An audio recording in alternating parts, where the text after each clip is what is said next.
Chapter 1. Bangkok.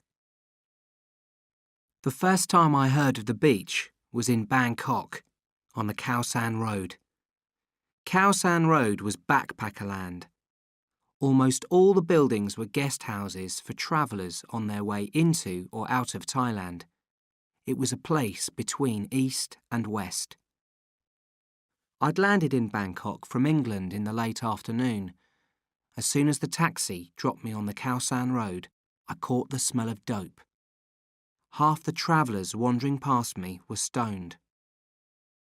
I found a cheap guest house easily, and a quarter of an hour later, I was settling into a room that was only slightly larger than a double bed. The walls were dirty and bare, and stopped before they reached the ceiling, so I could hear everything in the rooms on each side of me. On the ceiling was a fan, and for a while I just lay on the bed and looked up at it. It was calming, and the mixture of the heat and the gentle noise of the fan soon sent me to sleep. I slept deeply until I heard the man's footsteps in the corridor. They were different, too weird to sleep through. They dragged on the floor, and a stream of British swear words floated into my room as the man tried to unlock his door. Then his light came on, and frowning, I looked at my watch. It was 2 a.m, early evening in England, and I wondered if I would ever manage to get back to sleep. The man coughed. Then I heard him rolling a joint. Soon there was blue smoke caught in the light above the dividing wall. "Bitch," said a voice suddenly. "I could be dead." The voice paused while the man coughed. I was wide awake now. "Cancer in the coral, blue water, my beach. Nearly killed me," the man continued. He had an accent, but at first I couldn't think where he came from. "Beach," he said again, spitting out the word. A Scottish accent. Beach. Then suddenly the man's head appeared in the gap between my wall and the ceiling. "Hey," he said. I didn't move. I was sure he couldn't see me. "Hey, I know you're listening in there. I know you're awake. Here." Something sailed through the darkness and landed on my bed. The joint he'd been smoking. I grabbed it to stop it burning the sheets. Holding up the joint, I asked, "Do you want this back?" "You were listening," he replied, ignoring me. "You heard me talking about the beach. Tell me what you heard." "I didn't hear anything." "You're lying. You were listening," he shouted. I thought he was going to shout at me all night, but he suddenly seemed to change his mind, and his head disappeared. I heard him light another joint, and then he switched off his light. I hardly slept for the rest of the night, and went downstairs to the eating area early to get some breakfast. When I got back to my room, I found an envelope pinned to my door. On it was written, "Here is the map." A couple of minutes later, I was sitting on my bed with the ceiling fan cooling the back of my neck, and the map in my hands. It was carefully drawn and beautifully coloured in. At the top of the map were the words Gulf of Thailand in thick red ink. Below them were several small islands. On one of them, I noticed a black mark, an X. I looked closer. Written underneath in tiny letters was the word beach. The man in the next room. He must have pinned the map on my door. I wasn't sure exactly what I was going to say to him. I was curious, that's all.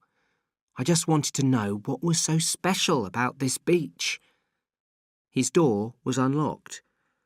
I listened outside for a minute before knocking, and when I did, the door swung open. It was dark in the room, but there was just enough light for me to see. The man was lying on the bed, looking up at the ceiling. I think he'd cut his wrists. Or it could have been his neck. In the dark, with so much blood splashed about, it was hard to tell what he'd cut. But I knew he'd done the cutting. There was a knife in his hand. I stood still, staring at the body for a couple of minutes. Then I went to get help.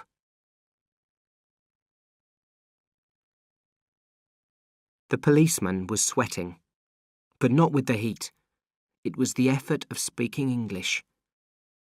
When he came to a difficult word or a complicated sentence, he would stop and wipe the sweat from his forehead. "Mr. Duck, your friend, yes?" he asked.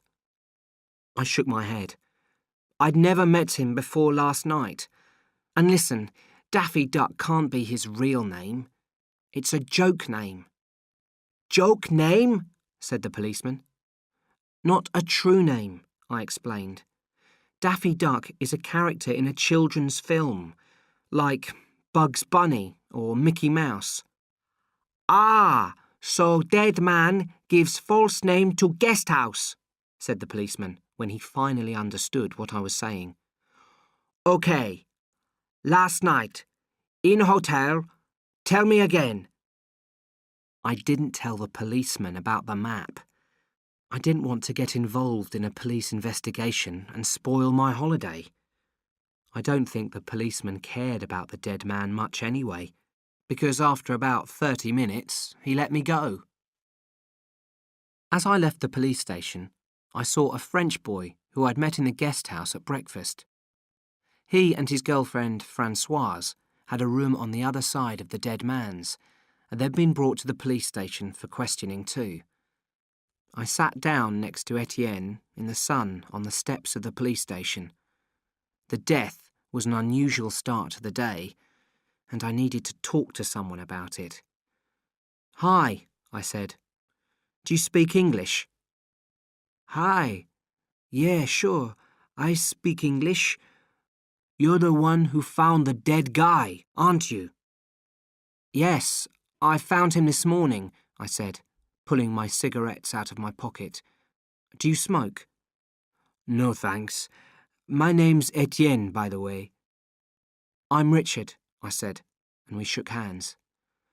This is so weird. I only arrived in Thailand last night. I wanted to relax in Bangkok, if that's possible, and instead I found a dead man. Well, we've been here for 4 weeks, but it's weird for us too. So where have you been for the last month? Not only in Bangkok, surely? Oh no, we've been in the north, Chiang Mai, walking in the hills and rafting on a river. Very boring, no? Boring? I asked, surprised. Yeah, I wanted to do something different. All travellers want to do something different, but in the end, we all do the same thing. There's no, adventure? Yes. We come to Thailand for an adventure, but all we find is this, he said, pointing down the Khao San road. This dead man, he continued after a few seconds. He was very strange. He used to talk about a beach every night. I know where the beach is, I said. Etienne looked interested. I've got a map. He drew it for me. I found it pinned to my door this morning. It shows where the beach is and how to get there. I've got it in my room. Did you tell the police? Etienne asked. No, I didn't want to get involved. Maybe they'd think I knew him or something, but I didn't. I'd never met him before last night. A map, said Etienne quietly. Cool. Can I see it? Yeah, sure. But what about your girlfriend? She's still with the police, isn't she? Françoise? Oh, she'll be all right. She knows the way back to the guest house. OK then, I said. Let's go. When we got back to my room, Etienne stared at the map for 5 minutes without speaking. Then he said, "Wait," and ran out of the room. He came back holding a guidebook. "There," he said, pointing to an open page. "These are the islands on the map. They're in a national marine park west of Koh Samui and Koh Phangan. All the islands are protected. Tourists aren't allowed to visit them. They can go to one, Koh Pelong, on a special guided tour from Koh Samui, but they can only stay 1 night, and they can't leave the island." "So Mr. Duck's beach is in a national park. How do people get there?" I asked. "They can't get there. That's the point." I leant back on my bed and lit a cigarette. "Well, Mr. Duck's map is rubbish then." Etienne shook his head. "No, not rubbish.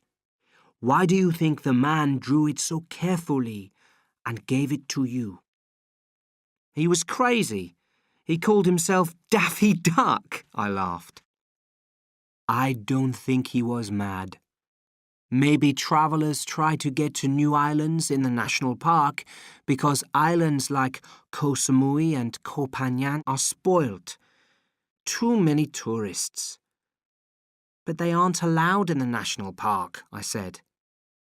Etienne raised his eyes to the ceiling. "Exactly. That's why they go there. You know, Richard, I'd like to find this beach." I smiled. "Really?" said Etienne. "Believe me." I did believe him. He had a look in his eyes that I recognised. He wanted an adventure. I could tell that he was already listening to the sound of the waves on this idyllic beach, or hiding from the marine park guides as he made his way to the island. At that moment, Françoise arrived. She was one of the most attractive girls I'd ever seen. I didn't want to seem impressed by her looks, so when she put her head round the door, I just looked up, said hi, then went back to studying the map. Etienne spoke to her quickly in French. I couldn't follow the conversation, but I recognised a few words, including my own name once or twice. I think she was annoyed that he'd left the police station without her. After some minutes, their voices relaxed. Then Françoise said, "May I have a cigarette, Richard?" "Sure." I gave her one and held out a light. "So, what's this map then?" she asked. "I found it on my door," I started to explain. "Yes, Etienne's already told me. Can I see it?" I passed the map to her, and Etienne pointed out the beach. "Just a short boat ride from Koh Pelong," he said. "How do we know what we'll find there?" Françoise asked. "We don't," I replied. "And if there's nothing there, how do we get back to Koh Samui?" "We get back to Koh Pelong," said Etienne. "Then we wait for a tourist boat. We say we were lost. It'll be fine." "I see. OK. When are we leaving then?" I looked at Etienne, and he looked back at me. "I'm tired of Bangkok," Françoise continued. "Let's get the night train south tonight." "Yeah, but," I said slowly, surprised by the speed at which events were developing. "We're going," said Françoise, and put out her cigarette on the floor as if that was the end of the discussion. And it was. We took the night train south from Bangkok first class. I didn't feel able to relax until I was in bed on the train, away from Etienne and Françoise. Things had been awkward since leaving the guest house. I had no objection to their company, but I was beginning to think about the reality of our plans. Also, I realised that we were complete strangers, something I'd forgotten in the excitement of our quick decision to find the beach together. I'm sure they were feeling the same, which was why they were as quiet as I was. At Surat Thani, we got off the train and took a bus to Donsak. From there, we caught the Songserm ferry straight to Narton. That was how we got to the tourist island of Koh Samui.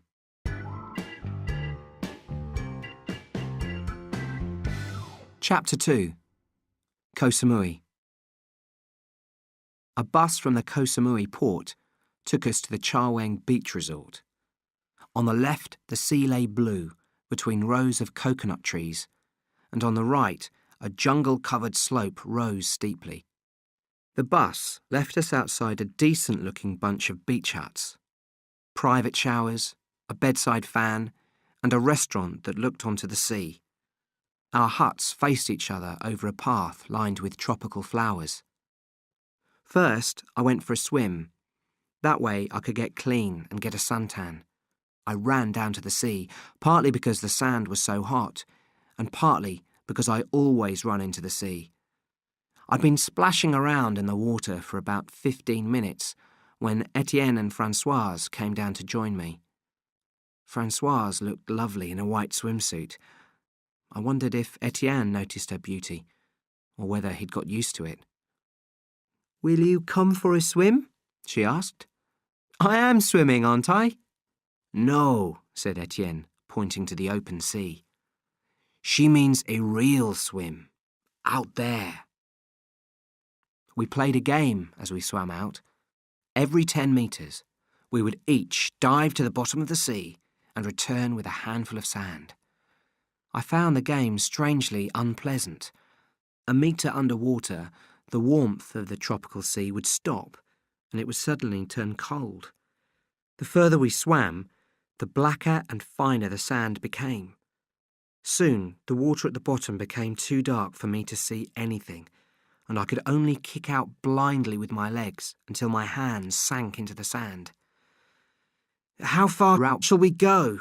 I asked, when the sunbathers on the beach behind us looked like insects. Etienne smiled. "You would like to go back now?" "You are tired, Richard?" Françoise asked, eyebrows raised. "We can go back." "I'm fine," I replied. "Let's swim further." At 5 that afternoon, the temperature cooled. The sky turned black, and it rained heavily. I sat outside my hut, under the roof, watching the storm. After some time, 2 guys came racing up the beach, laughing and shouting. They ran up to the hut next to mine.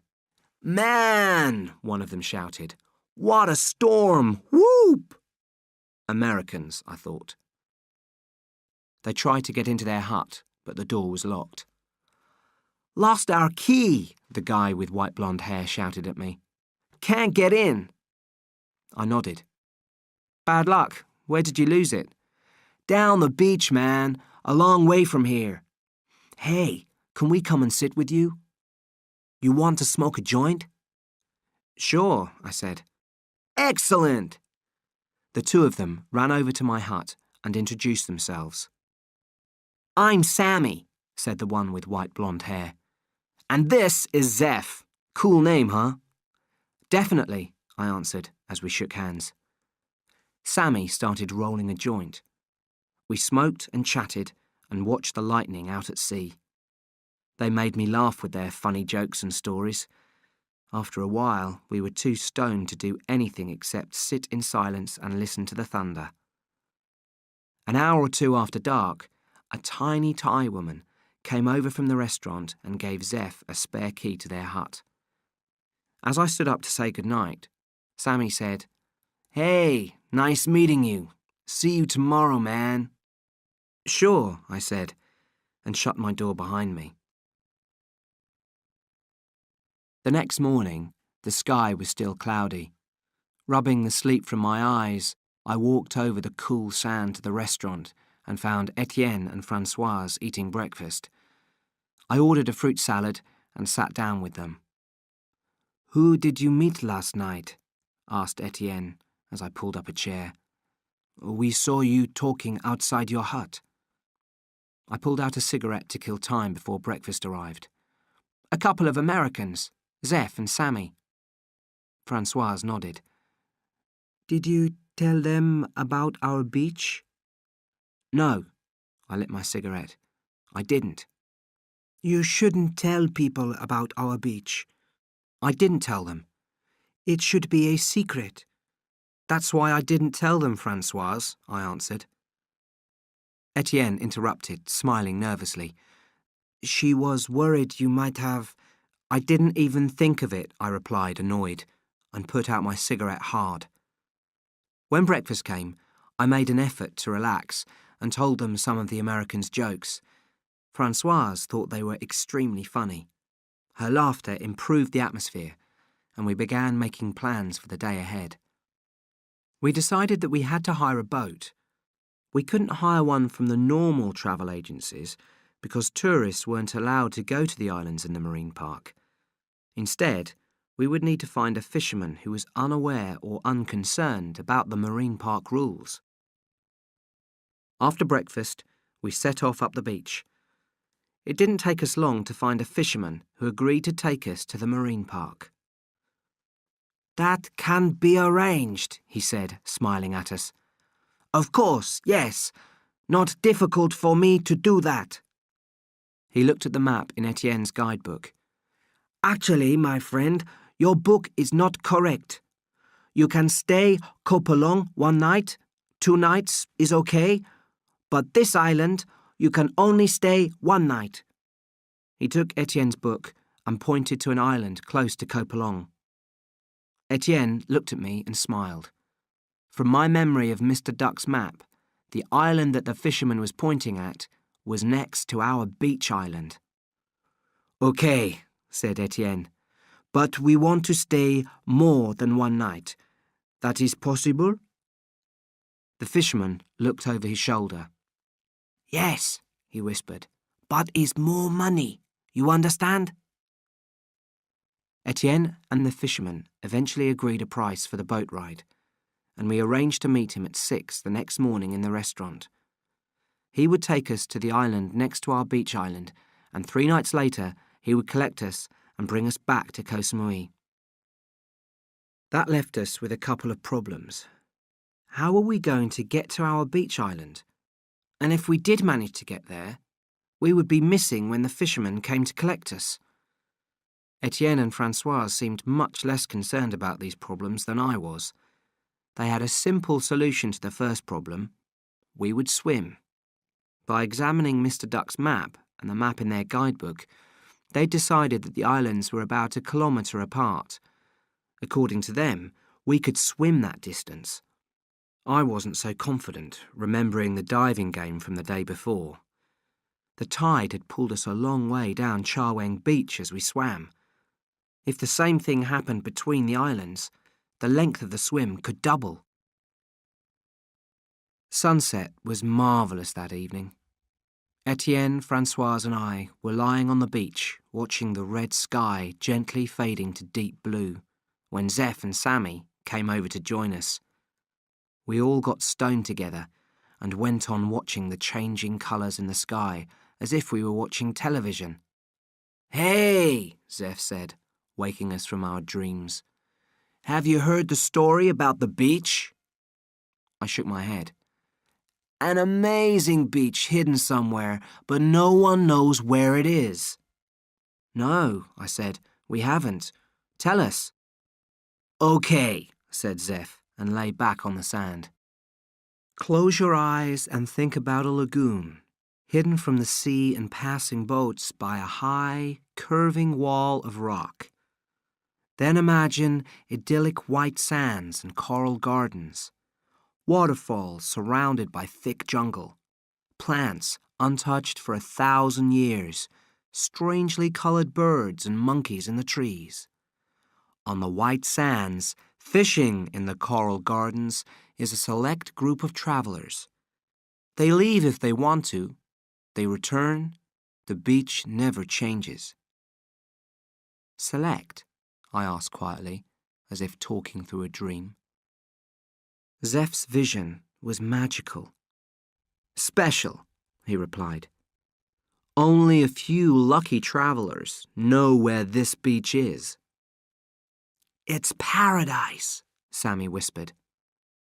Paradise, Zeph agreed, is what it sounds like. Francoise suddenly stood up. She was very worried that Zeph and Sammy knew about the beach. Now, she said, dusting sand off her legs, we leave early tomorrow morning for Copagnan, so I think we shall eat and go to bed now. Etienne, Richard, come. Huh? I said. Francoise, it's only 7:30 in the evening. We leave early in the morning, she repeated. Good night, Sammy and Zeph. It was very nice meeting you. And really, your beach, what a silly story, she laughed loudly. We said goodbye to Sammy and Zeph, and all shook hands awkwardly. Then Etienne and I followed Francoise. The atmosphere at dinner was very tense, but Francoise knew she'd behaved foolishly. When we said goodnight, she apologised. I don't know why, but I was suddenly frightened they would want to come with us, she explained. I only wanted to be us. Do you think they have realised we know about the beach? Hard to say, I answered. Everyone was stoned. Etienne nodded. Yes, he said, and put his arm around Francoise's shoulder. Everyone was stoned. We should not worry. It took me a long time to get to sleep that night. It wasn't just because I was anxious about what might happen tomorrow. I was also troubled by the hurried way I'd said goodbye to Zeph and Sammy. I'd enjoyed their company, and our parting had been too quick and awkward, too confused by dope and secrets. I felt there was something I'd left unsaid. In the cool early morning, I got up and quickly drew Zeph and Sammy a map. There wasn't time to draw it as carefully as Mr. Duck had. The islands were rough circles, and there were only 3 labels: Koh Samui, Koh Pulong, and Paradise. At the bottom of the page I wrote, wait on Cha Weng for 3 days. If we haven't come back by then, it means we made it to the beach. See you there, Richard. I crept outside and slipped the map under Zeph and Sammy's door. Then I got my backpack, locked my hut, and went to the restaurant to wait for Etienne and Francoise.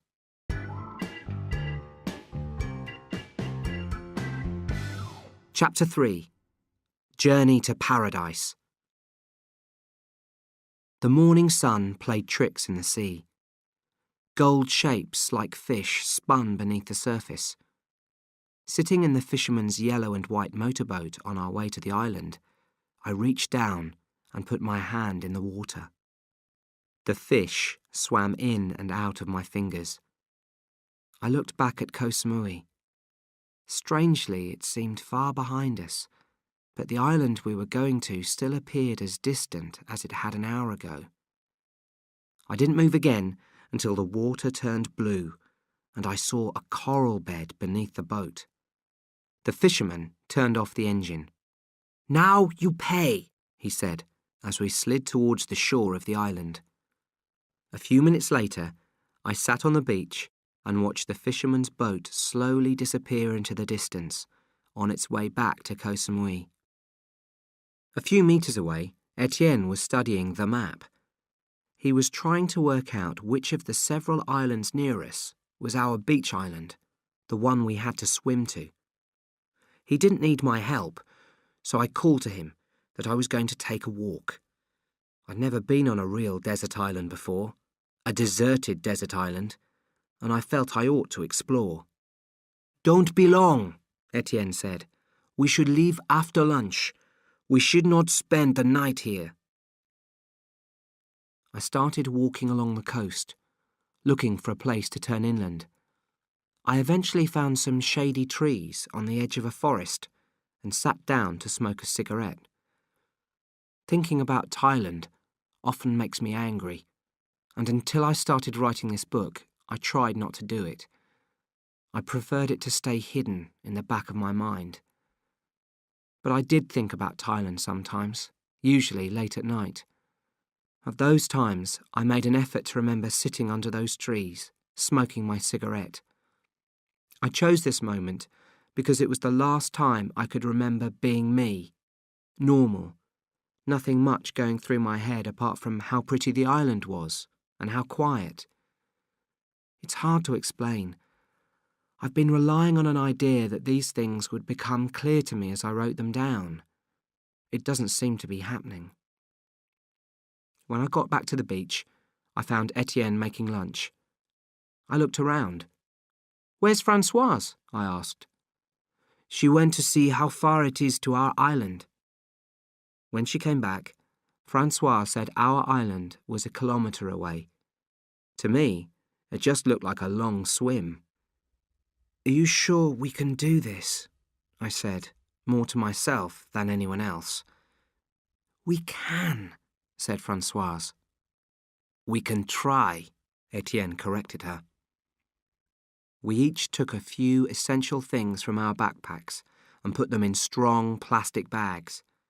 The idea was that the bags would float on the water as we swam. They were strong enough to lean on, so we only had to swim with our legs. Then we hid our backpacks under some bushes. At 3:45, we were ready to leave. As we started to swim, I heard Francoise say behind me, "Maybe more than 1 kilometre." Etienne said something in reply, but it was lost as a wave broke. The swim passed in stages. The first was full of confidence, chatting and making jokes about sharks. Then, as our legs began to ache, we stopped talking. The jokes about sharks became fears, and I started to doubt that I had the strength to finish the swim. We were about halfway between the two islands. Not being able to finish the swim would mean dying. And then, strangely, things became easier. My legs seemed to kick automatically, allowing my mind to move beyond the pain. I was just thinking that I should try to pass my driving test if I got back to England, when I saw some wood on the beach ahead and realised we were nearly there. When we reached the beach, we all fell exhausted onto the wet sand. "We've done enough," I said. "We're staying here tonight."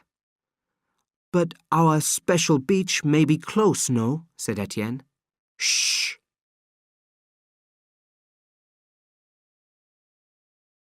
We set off immediately after breakfast. According to Mr. Duck's map, the beach we were looking for was on the other side of the island. At first, we walked along the coast, but the sand soon turned to sharp rocks. We realised we would have to go inland and find our way through the jungle. The first 200 or 300 metres from the shore were the hardest. The spaces between the trees were covered with strange bushes with small leaves that sliced our legs like razors. But as we got further inland and the ground began to rise, there were fewer plants on the forest floor, and we found animal tracks that we could follow. After 2 hours of walking, we found ourselves at the bottom of a particularly steep slope. Etienne was the first to reach the top. "Hurry up!" he called enthusiastically. "It is amazing!" I climbed to the top next, leaving Francoise far behind.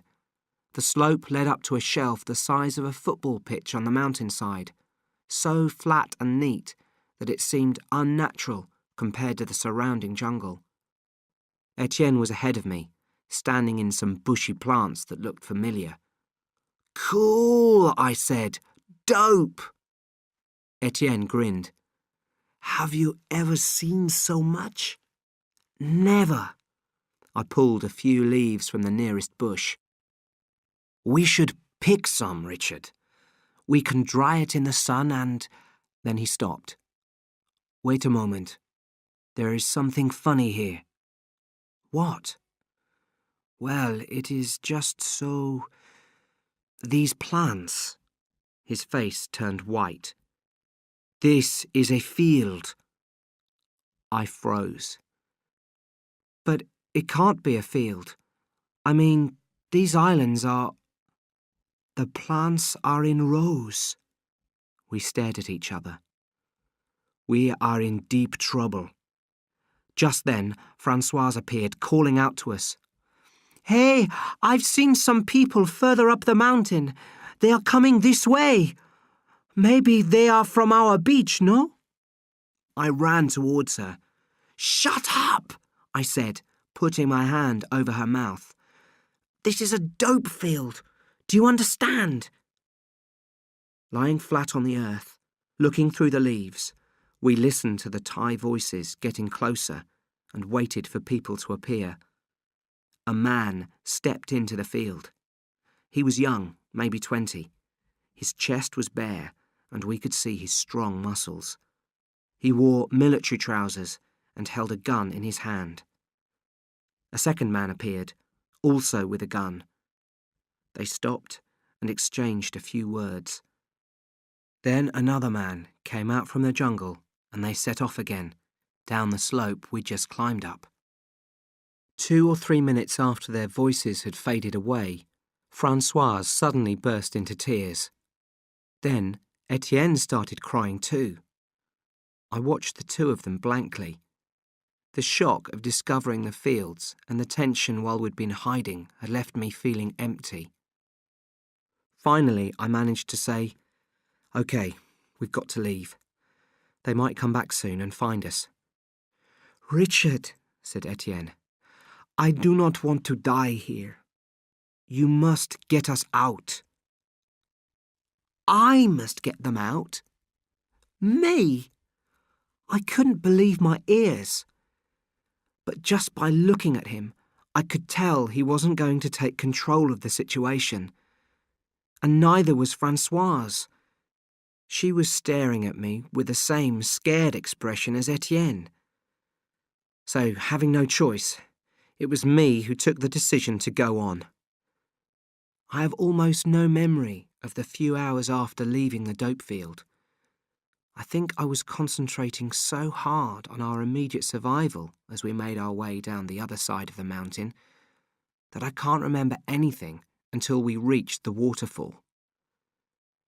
It was the height of a 4-story building, the kind of height I hate to stand upright near, so I crawled to the cliff edge on my stomach. On either side of the waterfall, the cliff continued, eventually curving around into the sea, then, unbroken, rejoining the land on the far side. It was as if a huge circle had been cut out of the island to form a lagoon in a wall of rock, just as Zeph had described. From where we sat, we could see that the cliffs were no more than 30 metres thick, but a passing boat could never guess what lay behind them. The water in the lagoon was presumably supplied by underwater caves and channels. The waterfall dropped into a pool from which a quick-flowing stream ran into the trees. Getting down into the pool was the problem. "I think we've definitely found the right place," I said to Etienne and Francoise as I crawled back from the cliff edge. "It's where Mr. Duck's map says it is, and it fits Zeph's description perfectly." "Richard, there must be a way down, no?" said Francoise. "If people go to the beach, there must be a way." "If people go to the beach," I echoed. We hadn't seen any sign that people were down there. The beach looked beautiful, but completely deserted. "Maybe we can jump from the waterfall," said Etienne. I thought for a moment. "Possibly," I replied. I crawled back to the cliff edge and looked down at the pool. I stood up cautiously. "Okay," I whispered to myself. "Are you jumping?" called Etienne nervously. "Just taking a better look," I called back. "So jump," I heard my voice say. I paused, wondering if I'd heard myself correctly, and then I did. I jumped. Everything happened as things are supposed to happen while one falls. I had time to think.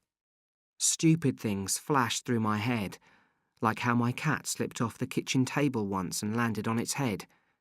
Then I hit the pool. It was so deep, I never even touched the bottom. "Ha!" I shouted, not caring who might hear. "I'm alive!" I looked up and saw Etienne and Francoise's heads looking over the cliff. "You are okay?" called Etienne. "I'm fine! I'm brilliant! Throw down the plastic bags!" I sat on the grass and waited for Etienne and Francoise to jump. The man appeared just as I was lighting a cigarette. He walked out of the trees a few meters away from me. His skin was deeply sunburnt, and he was wearing nothing except a pair of old blue shorts and a necklace made of seashells. He had a full beard, which made it hard to tell his age, but I didn't think he was much older than me. "Hey," he said with his head on one side. "You did the jump quickly for a newcomer." His accent was English. "It took me over an hour, but I was alone, so it was harder." Over the sound of the waterfall, Etienne's voice called to me, saying he was going to jump. He wouldn't have been able to see the man. I didn't bother to answer him. When Etienne and Francoise had both jumped, we followed the man through the trees. We didn't talk much as we walked. The only thing he would tell us was his name, Jed. He wouldn't answer the rest of our questions. "Easier to talk at the camp," he explained. "We've got as many questions for you as you've got for us." At first glance, the camp was like I'd imagined it might be. There was a large, dusty clearing surrounded by trees, with some huts and a few tents. At the far end was a larger building, a longhouse, and beside it the stream from the waterfall reappeared. I only noticed after looking at all this that there was something strange about the light. It was more like dusk than midday. I looked up, following the trunk of one of the huge trees. The lower branches had been cut away, but higher up the branches began to grow again, curving upwards over the clearing until they joined with the branches from the other side. They had formed a ceiling of wood and leaves over the clearing. "We don't want to be seen from the air," Jed explained. "Planes sometimes fly over. Not often, but sometimes." He pointed upwards. "Originally, the branches were tied together with ropes, but now they just grow that way. Clever, huh?" "Amazing," I agreed. I was so busy looking up that I didn't even notice that people had begun to come out of the longhouse and were walking across the clearing towards us. 3 people, to be exact. 2 women and a man. "Sal, Cassie, and Bugs," said one of the women in an American accent as they reached us. "I'm Sal, but don't try to remember our names." She smiled warmly. "You'll only get confused when you meet the others, and you'll learn them all eventually." I'm not likely to forget a name like Bugs, I thought to myself, managing not to laugh.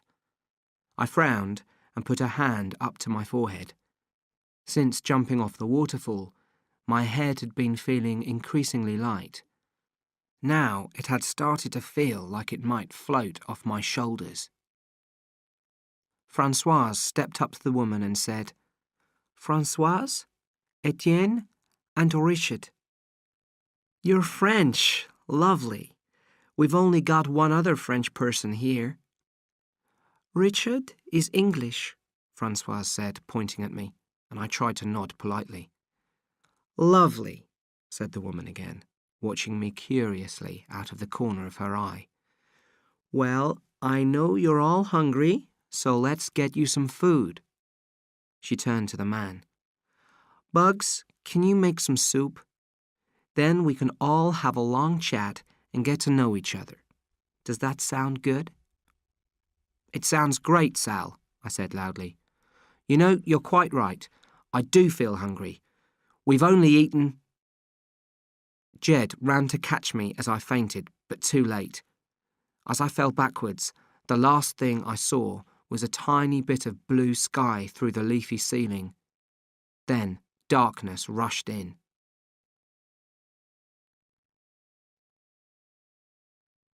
Late morning, I guessed.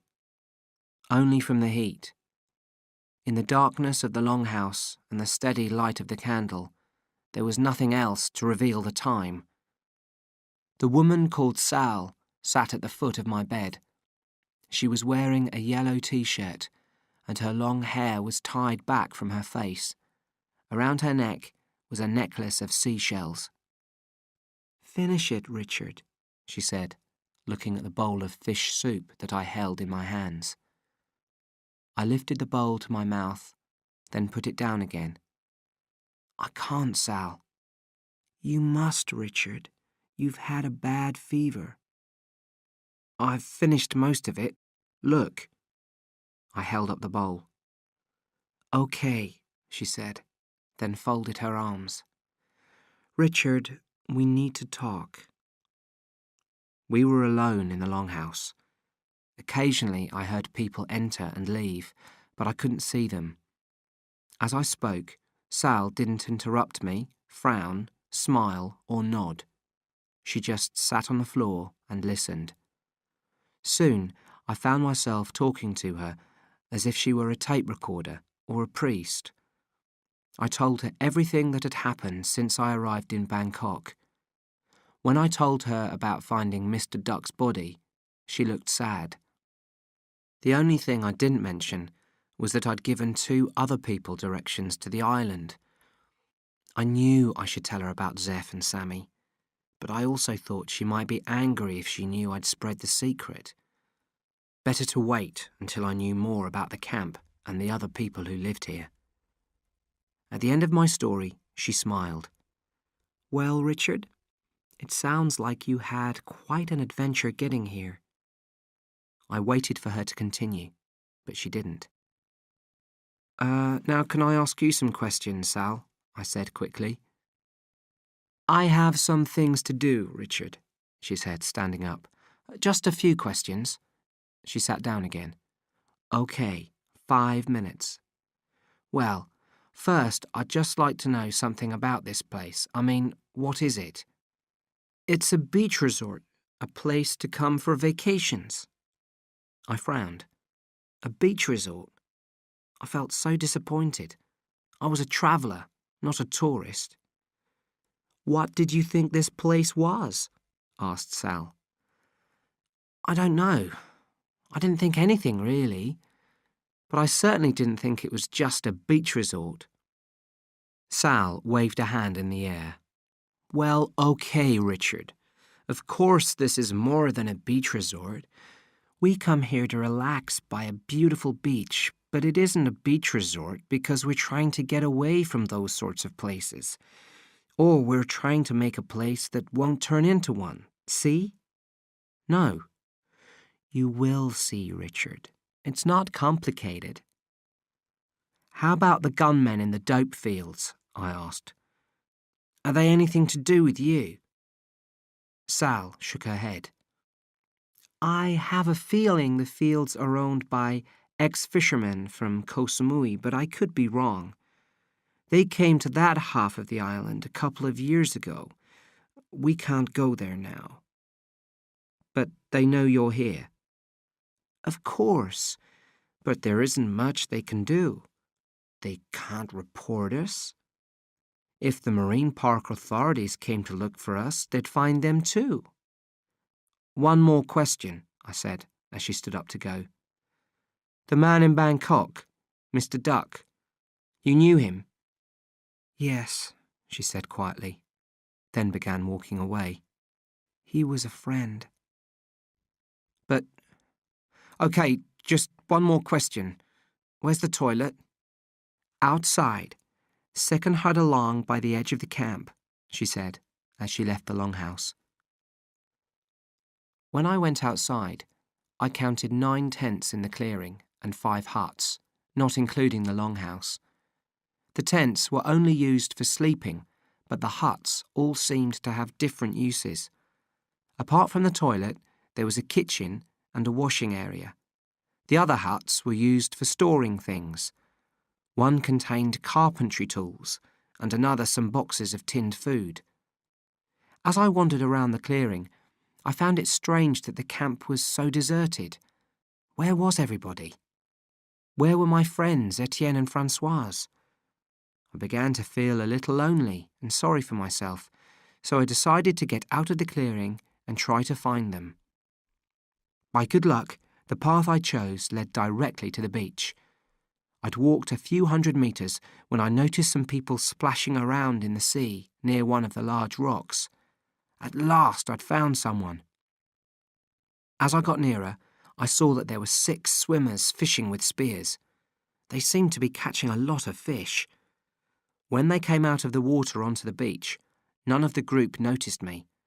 I had to stand there for a few moments, waiting for one of them to look up. Etienne finally saw me. "Richard, you are better!" He raced over to me. "Everybody, this is our friend who was ill." "Hi, Richard," the swimmers said. I was introduced to all of them. Moshe, a tall Israeli guy with a loud laugh. 2 Yugoslav girls whose names I could never pronounce and certainly never spell. And then Gregorio, who I liked at once. He had a kind face and a soft Latin accent. As we walked back along the beach, Etienne told me about what I'd missed while I'd had a fever. Then Gregorio came up to me. "You feel a bit strange with all these new people?" "Oh, yeah, a bit. These first days are difficult, of course, but do not worry. You will find friends quickly, Richard." I smiled. The way he spoke made me feel a lot better. When we got back to the camp, it was full of people. A fat guy was busy preparing fish outside the kitchen hut. Beside him, a girl blew on a wood fire. Most of the people were just walking around the clearing, chatting. Gregorio was right. I did feel strange, a bit like a new boy in school. As I looked around, I wondered which of the faces would become my friends.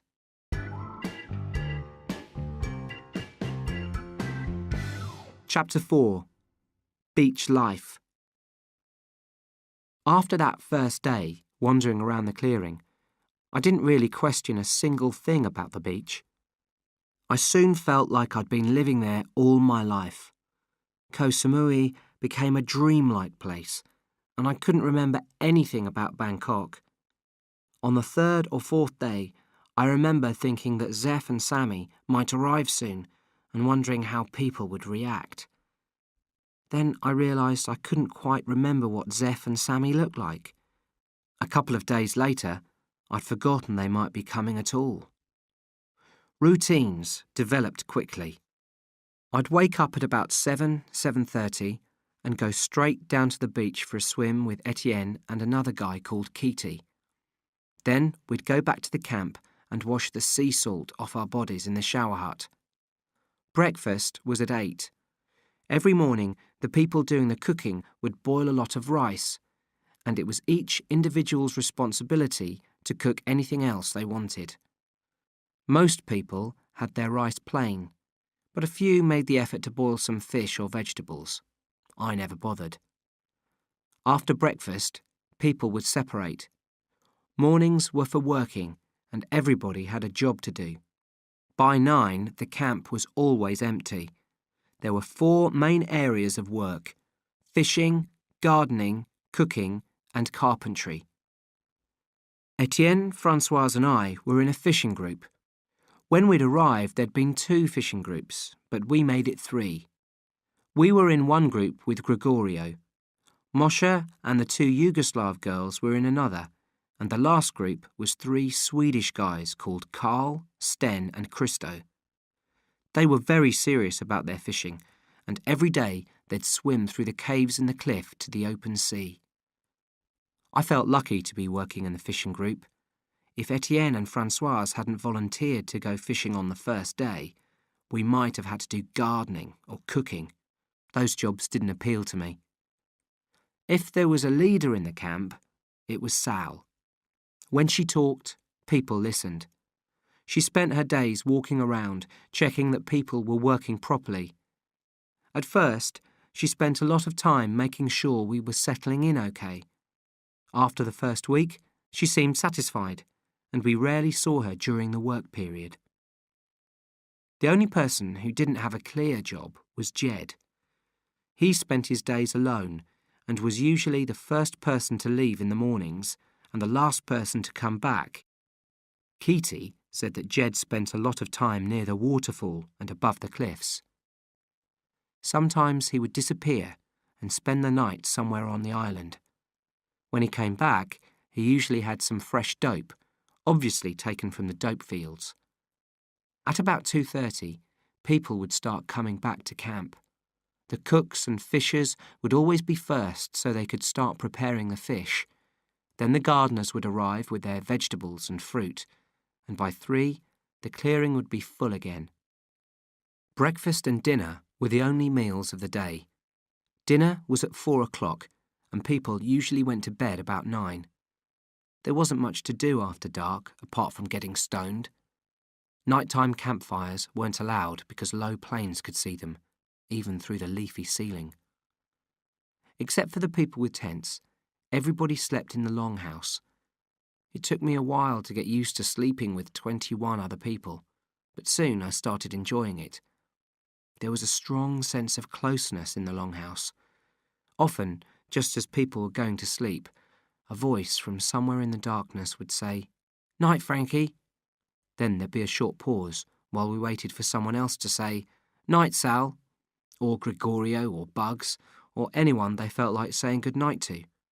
Then the named person would have to say goodnight to someone different, and it would go around the whole longhouse until everyone had been mentioned. No one's name was ever forgotten.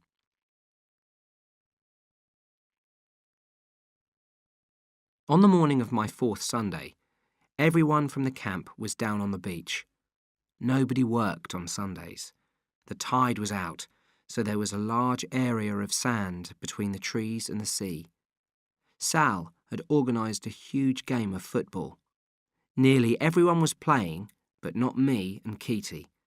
We were sitting on a rock chatting. After a while, I stood up.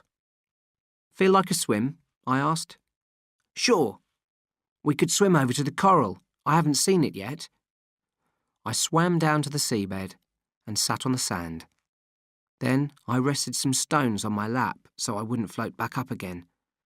Through my mask, I could see the brightly coloured coral all around me in the hot tropical waters. I looked up and saw Keaty's legs above me. He was sitting on a rock and had attracted the attention of a little blue fish. It was mainly interested in biting his ankles. I rolled the stones off my lap and let myself float up to the surface. I pinched Keaty's ankle as I passed, using my fingernails like a row of teeth. "Ow! What did you do that for?" said Keaty. "There was this little fish," I laughed. "I thought it was a shark." "There are sharks here?" I asked in surprise. "Millions." He pointed out to the open sea. I pulled myself out of the water and sat next to Keaty on the rock. He started rolling a joint. "How long have you been here?" I said. 2 years. I met Sal in Chiang Mai and we got friendly. We travelled around Thailand a bit together. Then she told me about this place and brought me here." "Tell me about Mr. Duck, Daffy. No one talks about him." "Yeah, people were shocked when they'd heard he'd died," Keaty said. "I didn't really know him. He was a bit distant, to me anyway. I mean, I knew who he was, but we didn't talk much." "So who was he?" Keaty looked surprised. "You don't know anything, do you, Rich? Haven't you seen the tree yet? The tree by the waterfall? You've been here just over a month." I don't think so." "Man," Keaty smiled. "I'll take you there tomorrow. Then you'll see." "Okay," I said, as he disappeared underwater. That night, just as the light was starting to fade, we were given our seashell necklaces. Sal and her boyfriend Bugs wandered over to where we were sitting and gave them to us. The necklaces were important to me. However friendly everyone was, Etienne, Francoise and I were the only ones without them. Now we'd got them, I felt we'd been officially accepted. I slipped the necklace over my head. "Well, thanks a lot, Sal." "Thank Bugs. He made yours." "Okay, thanks, Bugs. It's a really nice necklace." He nodded, then began walking back to the longhouse. I couldn't make up my mind about Bugs. It was weird, because he was exactly the kind of guy I usually make friends with. But there was something about him that I didn't like. My suntan was progressing well. The sky had been mainly cloudy over the first few days, but now I was getting as brown as I'd ever been. "Cool," I said the next day when we were fishing, noticing how dark my skin was. Etienne looked round. "What is it?" "Just my suntan. I'm getting really brown." Etienne nodded. "I thought maybe you were thinking of this place." "The beach?" "You said cool, so I thought you were thinking how good it is here." "Oh, well, I often think that. I mean, it was worth the trouble, wasn't it? After that long swim in the dope fields. You fish, swim, eat, lie around, and everyone's so friendly. It's such a simple life. If I could stop the world and restart life, put the clock back, I think I'd restart it like this. For everyone. You know what I mean?" Etienne nodded. "All these thoughts are the same as mine. The same as everybody's." I got out of the water and checked my watch. It was exactly midday. "I think I'll go and find Keaty now. He's going to show me a tree." "Tree?" "A tree by the waterfall. Tell the others where I've gone. See you later."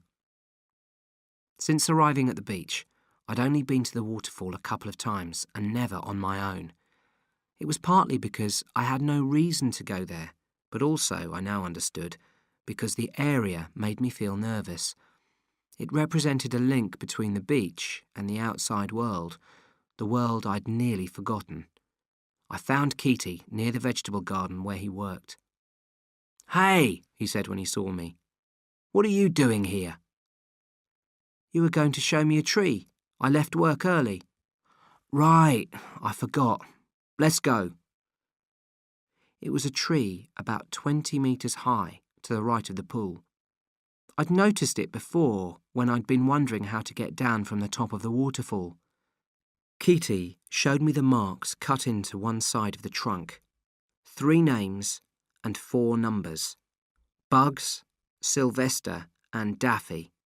The numbers were all zeros. Sylvester, another name from a children's film like Bugs Bunny and Daffy Duck. "Who's Sylvester in the camp?" I asked Keaty. "Salvester." "Oh, so Sylvester is Sal, right?" He nodded. "So they were the first people here?" "The first. 1989. The 3 of them hired a boat from Koh Phangan." "They knew about this place already, or—" "Depends who you talk to. Bugs said he'd heard about a hidden lagoon from some fishermen on Koh Palui, but Daffy used to say they found the place by chance." "By chance?" "Yeah, that's what he said. They didn't start the camp until 1990. They spent the second half of 89 going round India, then came back to Koh Phangan at the end of the year. They saw that Koh Phangan was becoming as spoilt as Koh Samui, and they wanted to stay somewhere completely unspoilt, especially Daffy. They really knew what they were doing. They'd organised most things in the camp by the time Sal brought me here, which was, 93. "So, when you came, were there as many people as now?" "More or less, apart from the Swedes and Jed." I looked back at the tree. "And the zeros, what do they mean?" Keaty smiled. "That was Daffy's idea. It's a date." "A date? The date of what? The date they first arrived. I thought that was 89. It was. Keaty touched the tree. But Daffy used to call it year 0. We started walking back towards the camp, and I thought about what Keaty had told me. The more I thought about it, the more I liked the idea of what Sal, Bugs and Daffy had done. From Keaty's words, I pictured the scene. January 1990. Maybe New Year's Eve, Koh Phangan. Daffy, Bugs and Sal talking as the sun starts coming up. Sal's found a boat to hire. Bugs has some tools in his backpack. Daffy's got a sack of rice and perhaps some bars of chocolate. By 7 that morning, they're walking down the beach. They don't look back. They just get into their boat and sail for the hidden paradise they'd found a year before. I found myself wishing I could meet Mr. Duck again. I wanted to shake him by the hand. As we passed the kitchen hut, Keaty and I looked in to say hello to the guy who was the main cook. His face was an angry red and shining with sweat.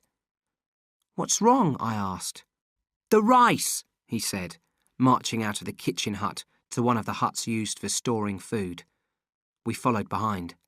"There," he said, pointing to 3 empty sacks and 2 full ones. "What's the problem?" said Keaty. The guy tore open the top of the nearest full sack and rice poured out, black and green, completely rotten. I covered my nose and mouth to block the terrible smell. "Oh, that's horrible!" The guy pointed up to the roof. "It leaked?" I asked. He nodded, too angry to speak, then marched back to his cooking. "Well," said Keaty as we walked back to his tent, "it isn't all bad news about the rice. You should be glad, Rich." "Why?" "No more rice means a rice run. You can get some more cigarettes." In the tent, Keaty lay on his back, smoking one of my last cigarettes. "I think," he said, "there are 2 main reasons why people don't like doing the rice run. Number 1, it's a complete nuisance. Number 2, it means visiting the world." "The world?" I asked. "The world. It's another Daffy thing. The world is everything outside the beach." "So what happens on the rice run?" "A couple of people take the boat and go to Koh Phangan. Then they buy some rice and come back here." "We've got a boat?" I asked. "Of course. Not all of us are such good swimmers as you, Rich." "I didn't realise. I didn't think about that. Well, a quick trip to Koh Phangan doesn't sound too bad." "Yeah." Now Keaty was grinning. "But you haven't seen the boat yet." An hour later, the entire camp sat in a circle. The news about the rice had been passed around quickly, and Sal had called a meeting. Keaty was sitting next to me. "I bet Jed volunteers," he whispered. "He loves doing special duties." I was going to reply when Sal clapped her hands and stood up. "Okay," she said. "As everyone knows, we've got a problem. We thought we had another 7 weeks of rice, but we've only got enough for 2 days. Now, this isn't a major crisis. Nobody's going to starve to death, but it is a minor one." Sal paused. "Well, you know what I'm going to say next. We need to go on a rice run. So, who's volunteering?" Jed put up his hand immediately. "What did I tell you?" whispered Keaty. "Thank you, Jed. So, okay, that's 1. Who else?" Sal looked around. Most people were looking at the ground. "Come on, we all know Jed can't do it alone." Just as when I jumped from the waterfall, I only realised what I was doing after I'd started doing it. I put my hand up. Sal noticed, then glanced at Bugs. Out of the corner of my eye, I saw him nod. Are you volunteering too, Richard? Yeah, I answered, still a little surprised to find that I was. Yeah, I'm volunteering. Sal smiled. Good. That's decided then. You'll leave tomorrow morning. There wasn't much preparation to be done. All we needed was money and the clothes on our backs, and Sal produced the money. I spent the rest of the afternoon trying to explain to Kitty, Etienne and Francoise why I'd volunteered. I hope you are not bored with life here, Francoise said as we chatted outside the longhouse entrance. I laughed. No, I just thought it might be interesting. Anyway, I haven't seen Koh Phangan yet. Good. It would be sad to be bored with paradise, no? If you are bored with paradise, what is left?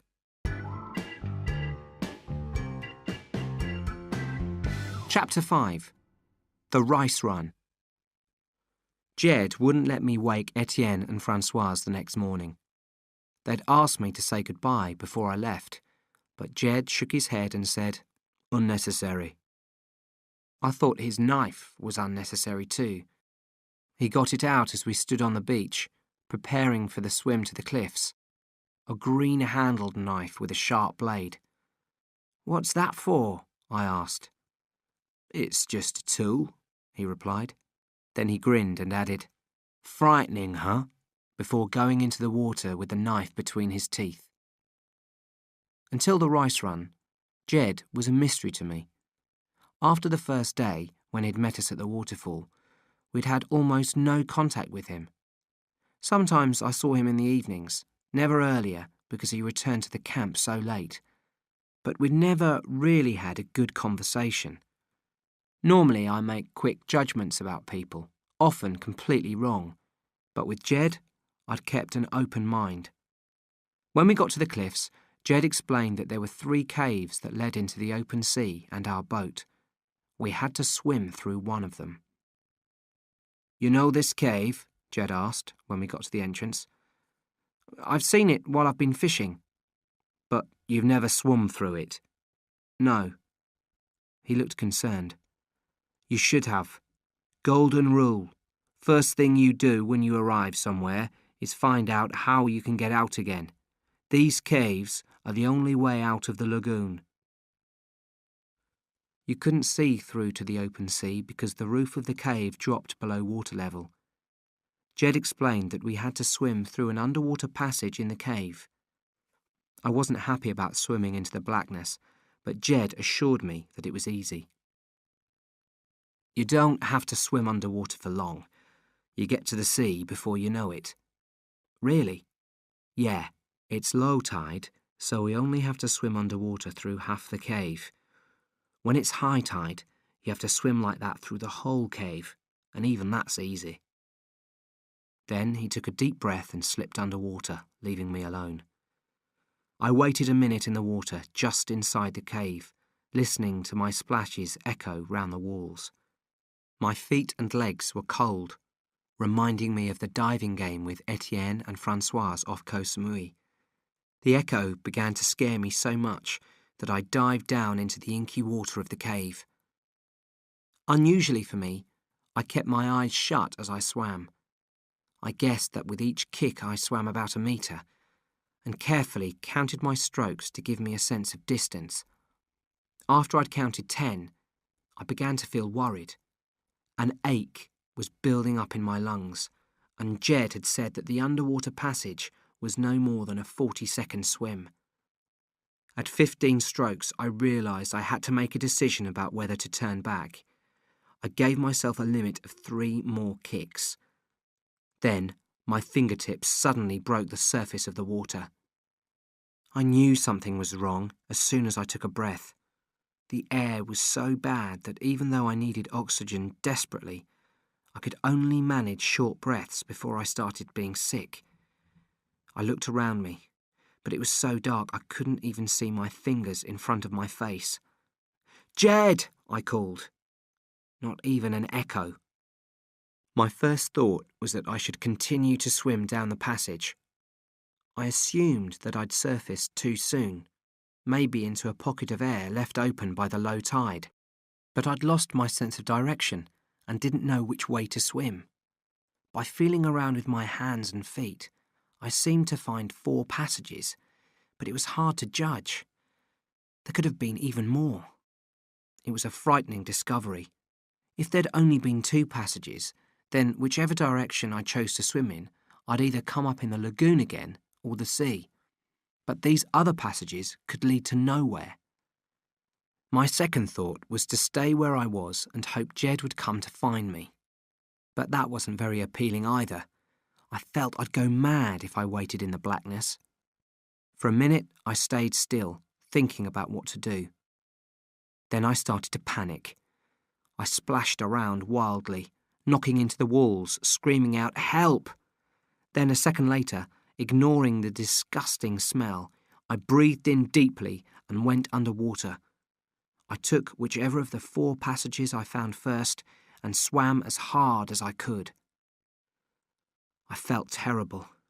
My legs and hands were knocking painfully against the passage walls, and there was a deep pain in my chest. After perhaps 50 seconds, I began to see red through the darkness. "It means I'm dying," I told myself as the colour grew brighter. In the middle of the redness, a spot of light started to form. Yellow, but I expected it to turn white. I was remembering a TV programme about how dying people see lights at the end of tunnels. Then suddenly I realised that the redness might not be death after all. It might be light, sunlight, passing through the water and the lids of my tightly shut eyes. I forced myself to make one more hard kick and came straight up into brightness and fresh air. There was Jed, sitting in the sun on a rock. Beside him was a long boat, painted the same blue-green as the sea. "Hey," he said, not looking round. "You were a long time." I couldn't answer at first, because I couldn't breathe properly. "What were you doing back there?" "Drowning," I finally managed to say. "Didn't you hear me?" "Sure," he said, running the blade of his knife against his beard. "Now we've got to get the boat started." "Jed, listen to me. I was stuck in an air pocket with more than one exit and nearly drowned." For the first time, Jed looked at me. "An air pocket?" he said. "Are you sure?" "Of course I'm sure." Jed frowned. "Well, that's weird. I've been through there 100 times and I've never found any air pockets. And there were several exits?" "4 at least. I could feel them, and I didn't know which one I should take. It was terrible." "I'm sorry, Richard, I really am. I honestly didn't know that could happen. It's amazing. Everybody on the beach has swum through that cave, and no one's ever got lost." He held out a hand and pulled me onto the rock. "I might have died." Jed nodded. "You might have. I'm sorry." 20 minutes later, I was ready to set off for Koh Phangan. I liked our boat immediately. I liked its Southeast Asian shape and the brightly painted patterns on the front. "Right," I said when we were both in the boat. "Let's start the engine." I recognised the engine type. "Here we go," I shouted, and the engine roared into life. When we set off, I was keen to get to Koh Phangan. I was pleased to be doing something important for the beach. But an hour later, as the shape of the island was forming on the horizon, my keenness began to be replaced by anxiety. I was suddenly aware that meeting the world would bring back all the things I'd forgotten. I wasn't exactly sure what these things were, but I knew I didn't want to be reminded of them. I looked at Jed and guessed that he was feeling the same. To avoid thinking about the world, I started daydreaming about Francoise and how beautiful she was.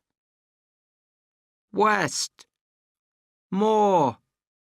Land!" I suddenly heard over the noise of the engine. I stopped dreaming and shouted out, What? I'm going west. There's more open beach to land on. Fewer beach huts. I nodded in agreement. While I'd been thinking about Francoise, Koh Phangan had got much closer. I could now see the trunks and leaves of some coconut trees, and the midday shadows beneath them. The stretch of beach we landed on was empty, apart from a few old beach huts. We jumped out of the boat and dragged it up onto the beach. Are we going to leave the boat here? I asked. No, we'll have to hide it. Jed pointed to the trees. Maybe up there. Go and make sure the area is completely empty. OK. Not far from where we'd landed, I found 2 trees with a bush between them. The bush would cover the boat completely, and the nearest beach huts were 50 metres away. Here seems fine, I called to Jed. Right, come and help me then. With the weight of the engine, the boat was very heavy. Eventually, we managed to get it between the trees and under the bush. We were both completely exhausted and looking forward to a drink and a big meal. An hour later, we were walking past rows of busy beach huts and sunbathers.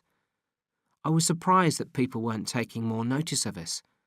Everyone looked so strange to me that I couldn't believe I didn't look equally strange to them. Let's eat, said Jed, and we walked into the nearest cafe and sat down. Jed looked at the menu while I looked around me in amazement. Even the plastic chair I was sitting on was strangely uncomfortable. I couldn't work out the right way to sit on it. How do you sit on these things? I said. Jed looked up and laughed. It's weird, isn't it? All this, after the camp. Yeah, it certainly is. What do you want to eat? I'm starving. I looked at the menu. I think I'd like a couple of hamburgers. After we'd eaten, Jed gave me a choice. I could go with him to buy the rice, or I could stay on the beach and meet him later. He didn't really need my help, so I decided to stay. I had my own shopping to do anyway. I wanted to buy some more cigarettes and a few presents. I found a small shop and bought some razor blades for me, Etienne, Gregorio and Kitty, and a tube of toothpaste for Francoise. Then I bought several packets of sweets. I wanted to give everyone a present. And finally, I bought myself some cigarettes and a pair of shorts. I had a drink and decided to pass the time by walking along the beach. After a while, the heat made me feel tired, and I lay down in the shade for an afternoon sleep.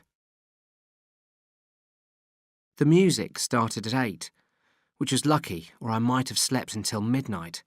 I jumped up and ran down the beach to the cafe. It was now full of people, but I saw Jed immediately.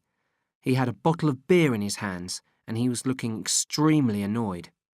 "Where have you been?" he said angrily, when I sat down beside him. "I've been waiting." "I'm sorry," I replied. "I fell asleep." He still looked very angry. "What's the matter? Didn't you get the rice?" "I got the rice, Richard. Don't worry about that." "What's wrong then?" "You tell me." "Tell you?" "About 2 Americans." "2 Americans?" Jed drank his beer. "2 Americans I heard talking about an idyllic beach in the marine park." "Oh, God!" "They know you, Richard. They used your name, and they've got a map." He squeezed his eyes shut like he was fighting to keep control of his temper. "A map, Richard. They were showing it to some Germans." I shook my head. I was feeling shocked.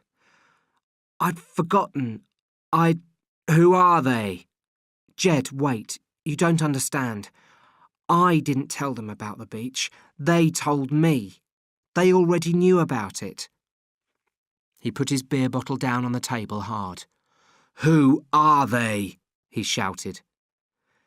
"Zeph and Sammy. I met them on Koh Samui. They were just 2 guys in the hut next to mine. We spent some time together, And the evening before we were going to leave for Koh Pulong, they started talking about the beach. So you drew them a map? No, I didn't say a thing, Jed. None of us did. Then where did the map come from? The next morning, I drew it and pushed it under their door. I pulled out a cigarette and tried to light it. My hands trembled, and it took me 3 attempts. Why? I was worried. I didn't know if the beach really existed.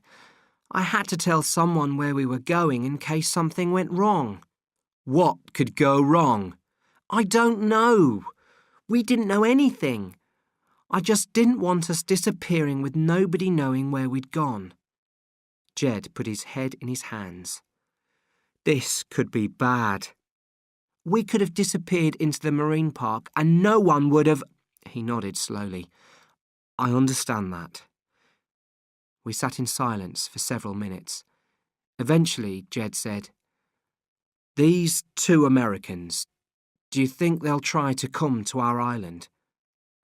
They might do, Jed. I don't know them well enough. God, this could be so bad. Then suddenly, he laid his hand on my arm. Listen, he said. Are you blaming yourself? I nodded. Don't. I'm serious. Whatever happens with these Americans, it isn't your fault. If I'd been in your situation, I'd have done the same thing. What do you mean, whatever happens? I asked. I mean, whatever happens, I don't want you to blame yourself. It's important, Richard. If you really want someone to blame, blame Daffy. Anyway, we might not even have a problem. In a few weeks, the Americans will probably be flying home, and the map should go with them. Even if they stay in Thailand, they might not bother trying to reach us. The trip isn't easy. Well, I hope you're right, I said quietly. All we can do is hope and wait. He finished his beer and stood up. We've got to get the rice back to the boat now. Are you ready? Yes. Around the back of the cafe was a narrow passage between 2 beach huts. Jed had hidden the rice sacks there. We set off along the beach, dragging the sacks along the sand. After a while, we stopped for a cigarette and ate some of the sweets I'd bought. I'm sorry if I was angry with you, Jed said. You didn't deserve it. It's all right. When we get back to the camp, Richard, don't mention the Americans to anyone. But Sal and Bugs, I don't think they'll understand. Okay, if you think that's the right thing to do. It took us another 3 hours to get back to the boat. We left the sacks beside it, then lay down on the sand. Jed went to sleep at once. I lay beside him and looked up at the stars, wishing I was living in a world where I hadn't given the map to Zeph and Sammy. We woke up at dawn the next day, put the rice in the boat, and made the journey back to our island. When we got back to the camp, no one seemed at all interested in our trip. A few asked, how was it, out of politeness, but as soon as I began telling them, they looked bored, and no one was very enthusiastic about the presents I bought them either. It seemed that they weren't interested in anything outside the beach. I was disappointed by their reactions, but not for long. I soon began to forget the world too, as I had when we first arrived at the camp. Within a week, nothing much existed for me beyond the lagoon and its circle of cliffs. My worries about Zeph and Sammy didn't disappear so quickly, though. I was kept awake, worrying about what plans they and the mysterious Germans might be making. But it was hard to go on worrying, even about them, as the days passed and nothing happened. A few weeks after the rice run, I woke up to the noise of rain on the longhouse roof. It had rained only 3 or 4 times since I'd arrived at the beach, and no more than short showers. This was a tropical storm, even heavier than the one on Koh Samui. A few of us stood around the longhouse entrance, looking out across the clearing. Bugs was standing outside in the pouring rain, looking up at the sky. "Stupid fool," someone said, looking at Bugs. "Thinks he's God," someone else said, and we all laughed. I would have said something too, but just then Sal came out at the far end of the longhouse and started walking towards us. "What's the delay?" she asked. Nobody answered her, so I said, "Delay about what?" She looked at me and said angrily, "Fishing, gardening, work. What are we going to eat with your rice if no one goes fishing or gardening?" People started slowly moving out into the rain. As I ran down to the beach, I thought about the conversation at the longhouse entrance. I'd never mentioned the way Bugs annoyed me, not even to Keaty, but from the way the others were talking, I began to wonder if they felt the same way. The thing that I'd noticed most was the way we'd all gone quiet when Sal came over. I felt like I'd witnessed some kind of division among the people in the camp, and possibly been included in it.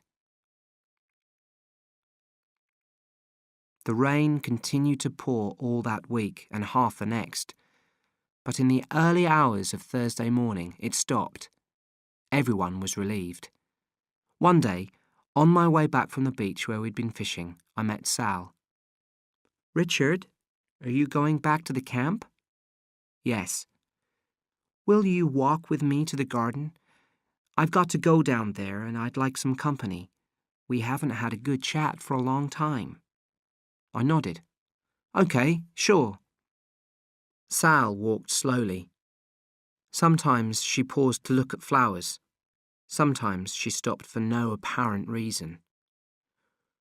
"Richard," she said after some time, "I want to tell you how pleased we all are that you found our secret beach." "Thanks, Sal," I replied, already understanding that this conversation wasn't just a friendly chat. "Can I be frank, Richard? When you three arrived, we were all a little worried. Perhaps you can understand why." "Of course. But you all fitted in so well. Better than we could have hoped. We really appreciated you doing the rice run, Richard." "Oh, well," I said, trying to look modest. "I feel a little guilty about the way I spoke to you that miserable wet morning at the longhouse entrance. I don't consider myself to be the leader here, but—" "You are the leader, really, Sal." "Oh, maybe in some ways I am," she laughed. "People come to me with their problems, and I try to sort them out. Keaty, for example. I know you and Keaty are close, so I presume you know about his problem. He wants to stop gardening." I knew Keaty hated work in the garden and wanted to join one of the fishing groups. "That's right. But it isn't easy moving people to different jobs. I've been telling him it isn't possible for months. He was going to start fishing when your little group arrived. He was terribly disappointed, Richard. I realize now that if I'm going to improve his situation, I'm going to have to move someone." "Who?" I asked in an anxious voice. "I'm sorry, Richard, but it has to be you. I don't have a choice." "Oh no, Sal, please, I really don't want to move. I love fishing and I'm good at it." "I know you are, Richard, I know. But try to see it from my position. Keaty needs to move out of the garden. I can't separate Etienne and Francoise or the three Swedes. Gregorio has been fishing for 2 years. The Yugoslavs don't know how to do anything else. Honestly, Richard, if I had a choice—" "Yeah," I said, looking at the ground. "And I'm not going to make you do gardening." "You aren't?" A terrible thought crossed my mind. If I wasn't going to do gardening, maybe I'd be doing carpentry with Bugs. Any job would be better than that. "No, you'll be working with Jed. He wants a partner on his trips round the island, and he suggested you." I looked up. Jed. Cool! It had never occurred to me that Jed might want someone with him. Although we'd become friendly, I thought he preferred being alone. I know, Sal continued, apparently reading my mind. I was surprised too. You must have made a good impression on the rice run. But what does Jed need help with? Doesn't he just steal dope? He does that, yes, but other things as well. He'll explain. I see. Sal smiled. Richard, I'm so glad we've sorted all this out. I've been worried about telling you for days. Now we can go and find Keaty. Would you like to give him the good news, or shall I? We walked to the garden together. When we got there, Keaty had already left for the camp, so I ran after him. I feel terrible about this, Richard, he said when I told him the news. I didn't want Sal to move you out of the fishing group. No, it isn't your fault. It's just bad luck. We walked in silence for a few moments. Then Keaty said, Do you know why Jed suddenly decided he needs help? I don't even know what he needs help with. We still don't know what he does in the jungle. When we got nearer the clearing, it seemed to me that people must have heard the news. They paused in their conversations and all turned, watching me with quiet and serious looks on their faces. There was a strange moment when I reached them. I felt like I'd already been isolated from them. It reminded me of the first morning after my fever, when I discovered that Etienne and Françoise had made friends while I'd been asleep. It took me over 2 hours to get to sleep that night. For the first time since arriving on the beach, I started thinking about home. Almost wishing I could return, in fact. Not to leave the beach permanently, just to contact a few important people and let them know I was still alive and okay. My family in particular, and a few of my friends. Chapter 6. Disaster Strikes. Jed's eyes were a little wider apart than mine, so I had to adjust the binoculars before I could see clearly. It took me several seconds to find the beach on the island next to ours, but then I saw the 5 familiar figures almost immediately. They were in the same place they'd been yesterday morning, and nearly every morning for the past 9 days, except for 4 days ago, when the beach had been completely deserted. That had caused us a bit of concern until they reappeared from the trees a couple of hours later. They're still there, I said. What are they doing? Asked Jed. Just lying there. And you can count all 5? I paused. 5, yeah. They're all there. Good. Jed coughed quietly into his hand. We had to be careful about noise, so close to the dope fields. We couldn't smoke either, which didn't help my nerves. Good. My first day with Jed had started badly. I'd woken up in a terrible mood, still thinking about my family and friends in England. I was also rather depressed about not going fishing with the others. But as soon as he'd explained about the people he'd seen on the neighbouring island, I'd understood. Then I'd started panicking, saying, This is the worst thing that could happen, again and again, while Jed waited patiently for me to calm down. It took some time, but eventually I stopped talking for long enough for him to speak, and he was able to explain the situation to me. The good news was that Sal didn't know that I'd given Zeph and Sammy the map of our island. After Jed had seen 5 people on the island next to ours, the island Etienne, Françoise and I had swum from to reach our beach island, he'd only told Sal that some strangers had arrived there. He didn't mention their connection with me.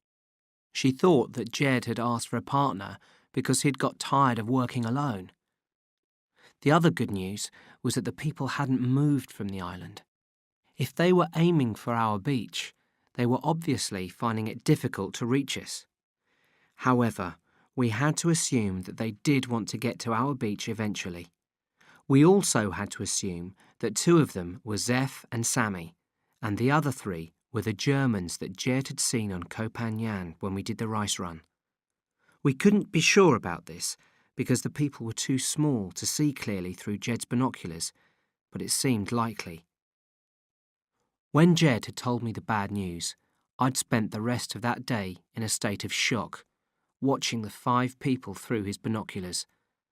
Every time one of them appeared to move, I was sure that they were going to start swimming towards us, but they didn't.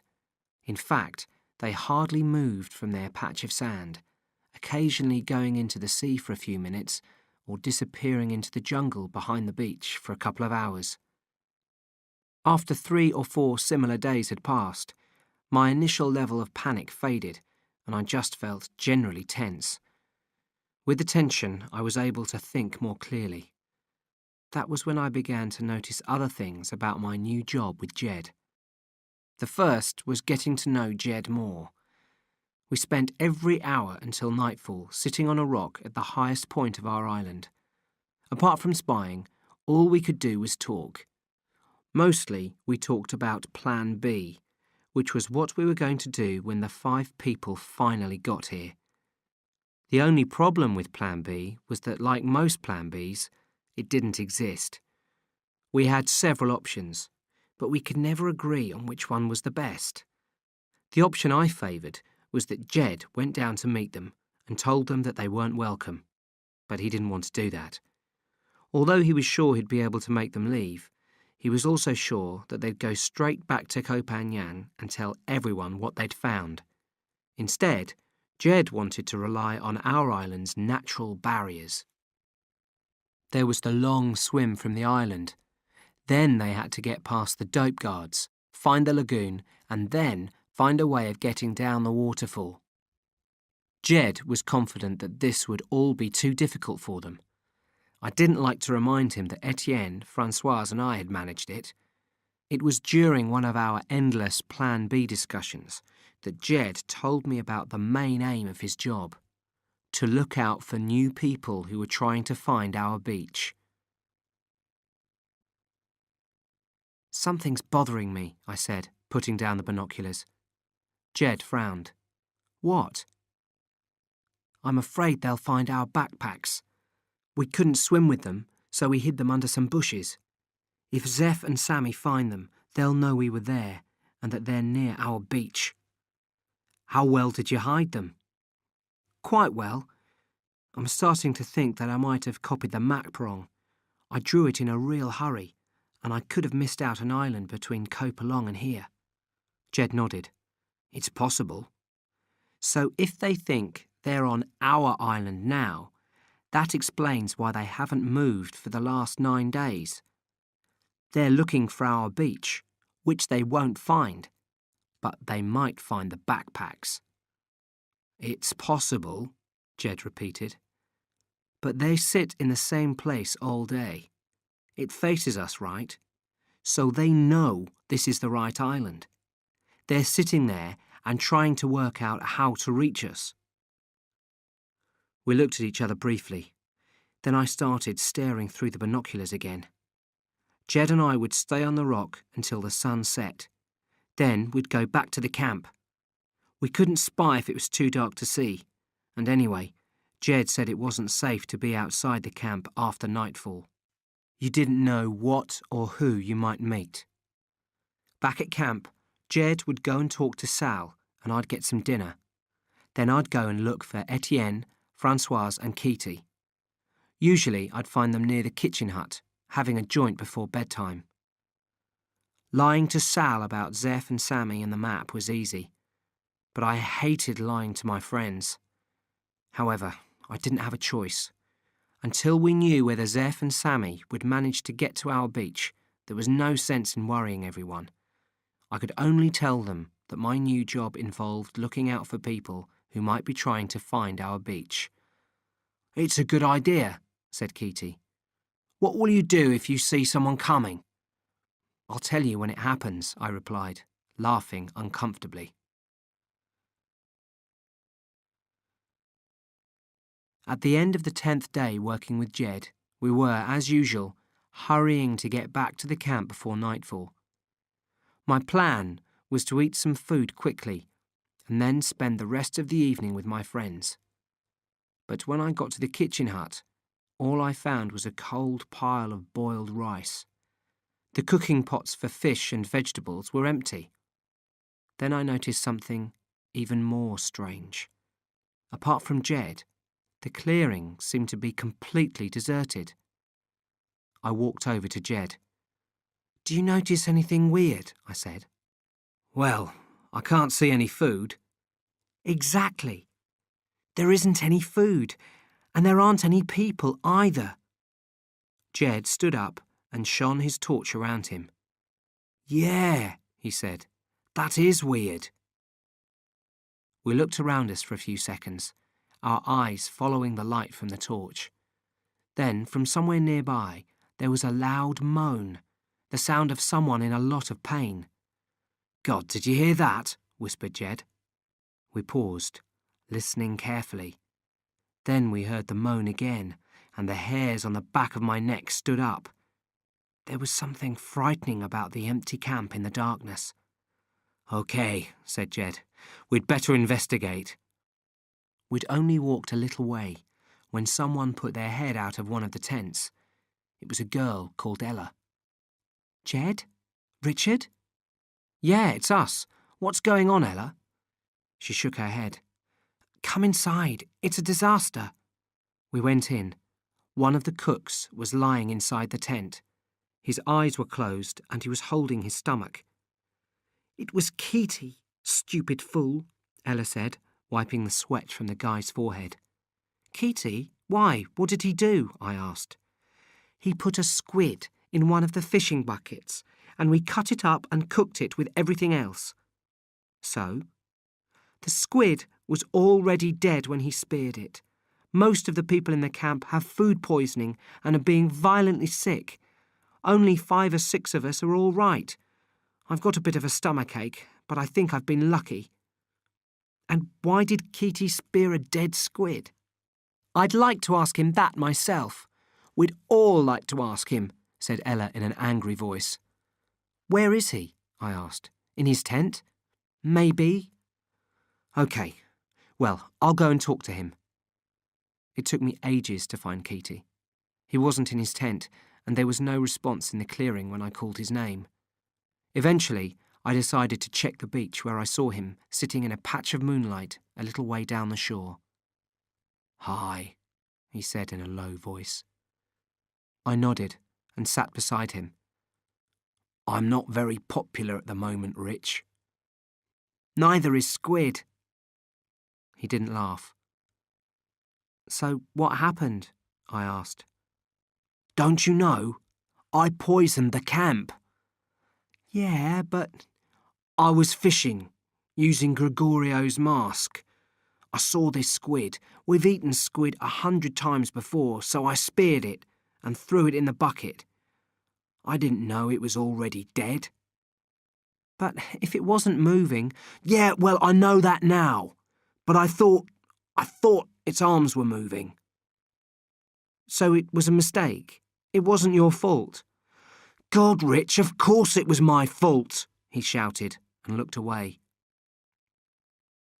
I only stayed with Keaty for a few minutes because I wanted to find Etienne and Francoise. He wouldn't come with me because he said he wasn't ready to face people yet, the poor guy. When I saw what was happening inside the longhouse, I was glad Keaty had decided to stay on the beach. The scene inside would only have made him feel worse. I'd had no idea that the effects of food poisoning had been so severe. Everybody was moaning, and there was a strong, sour smell throughout the longhouse. People were crying out for water or for the vomit to be wiped off their chests.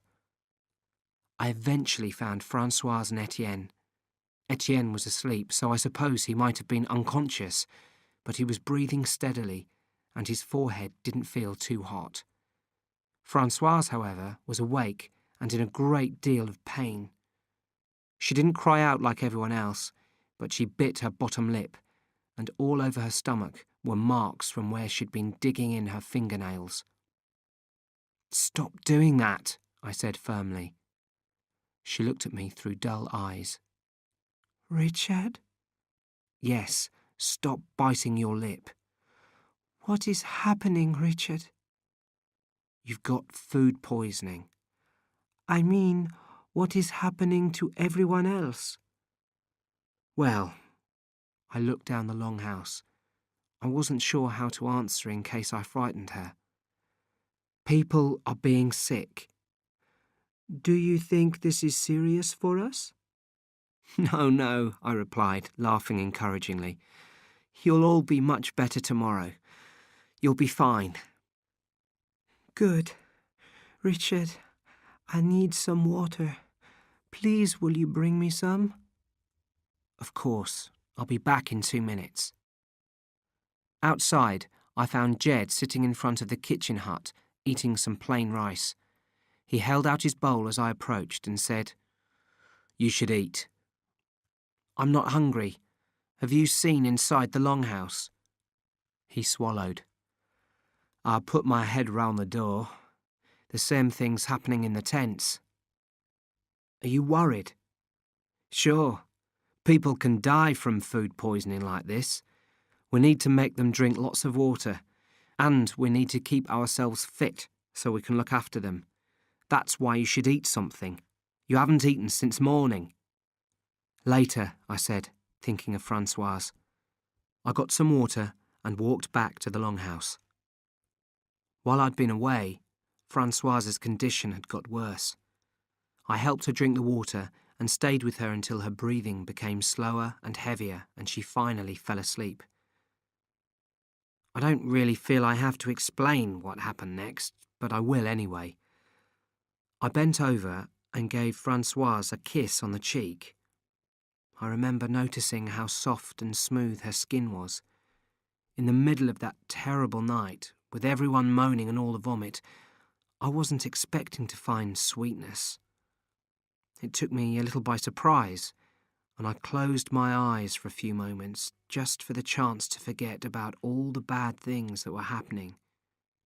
But when I looked up, Etienne was staring at me. "What were you doing?" he asked. "Nothing.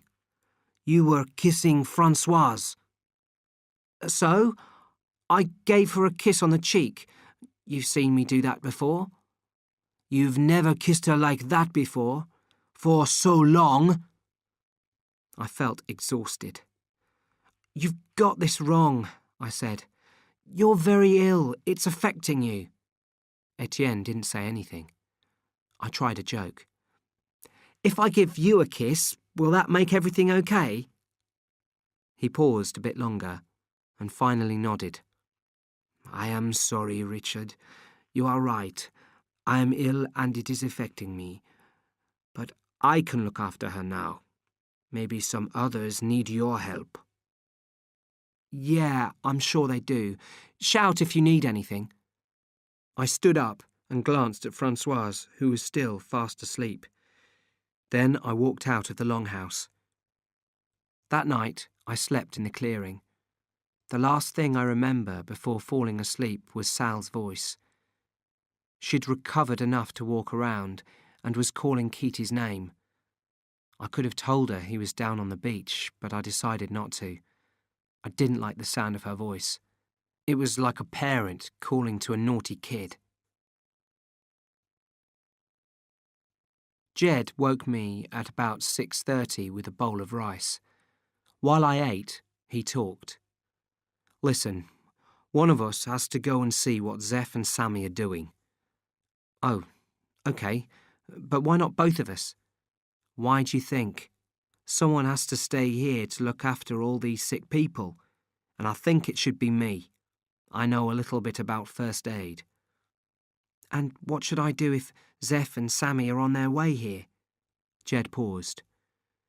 "I'm trying not to think about it, but if they are, then get back here as fast as you can and tell me. But before you go, I want you to find Keaty and the Swedes. There are about 15 people here who are well enough to eat, so someone's going to have to go fishing for them. Only the 3 Swedes and Keaty are healthy enough." I went down to the beach first and found Keaty sleeping in the same place. I assumed he'd had a bad night, so I decided to smoke a cigarette before waking him up. I was just finishing it when Carl, Sten and Christo, the Swedes, appeared. I put my finger to my lips, pointing at Keaty, and we walked away from him so that he didn't wake up. "You're going to be busy today," I said to them. Sten nodded. "But there is only half the camp to fish for, no? We only need to catch 15 fishes. Not so difficult, I think. Would you like to fish with us?" "Thanks, but Keaty will wake up soon." "Ah, yes, Keaty. Is he sick?" "No, he's fine. A bit depressed, but he didn't get food poisoning." "That is good. Well, we should be going. We will see you later, Richard." "OK." Sten said something to Carl and Christo in Swedish. Then they walked down to the shore and began swimming towards the caves. When I got back to Keaty, he was awake. "Hi," I said. "Did you sleep all right?" He shook his head. "Are things bad at the camp?" "They were last night. It's better now, but people are still being sick." Keaty sat up and rubbed the sand off his legs and arms. "I should get back. Got to help." "No, don't go back yet. They want you to do some fishing." "They want me to go fishing? After the squid?" "That's what Jed said.